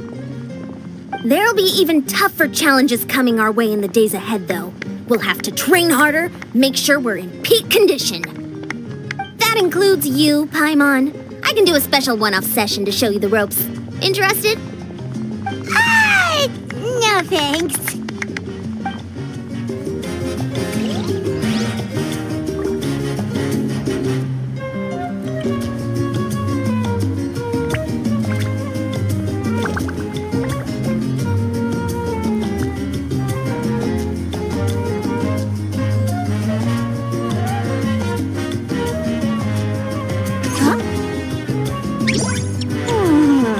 Ta-da!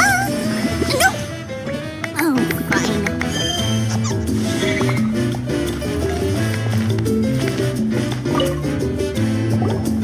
I've been through so much all at once. Everything still kind of feels like a dream. Are you still feeling unwell? Nope, all better now. I told you I bounced back pretty quick, so don't worry about me.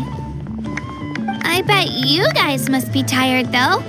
Make sure you get some good rest tonight. You gotta recharge so you'll be in the mood to have fun.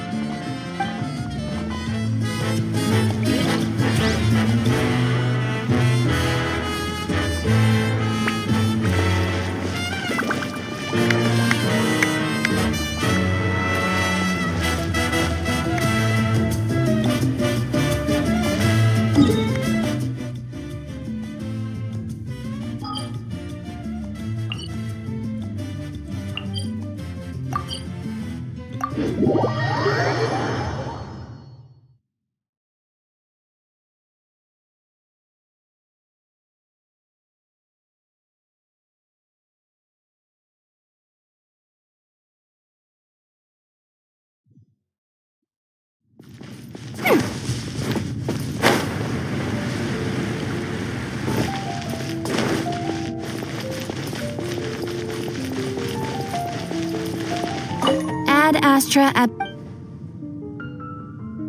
Thank you for completing today.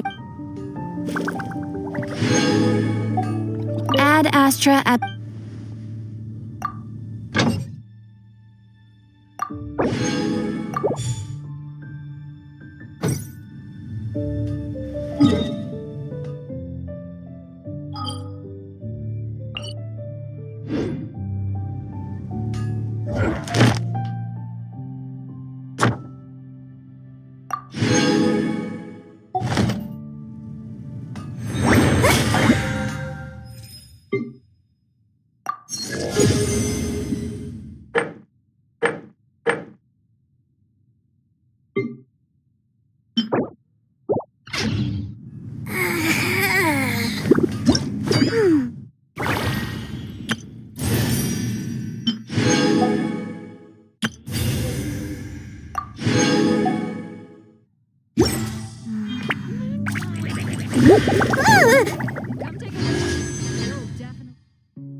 With enough Mora, you can afford to do anything.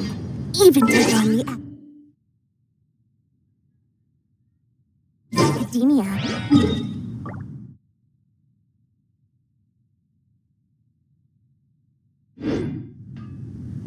Huh?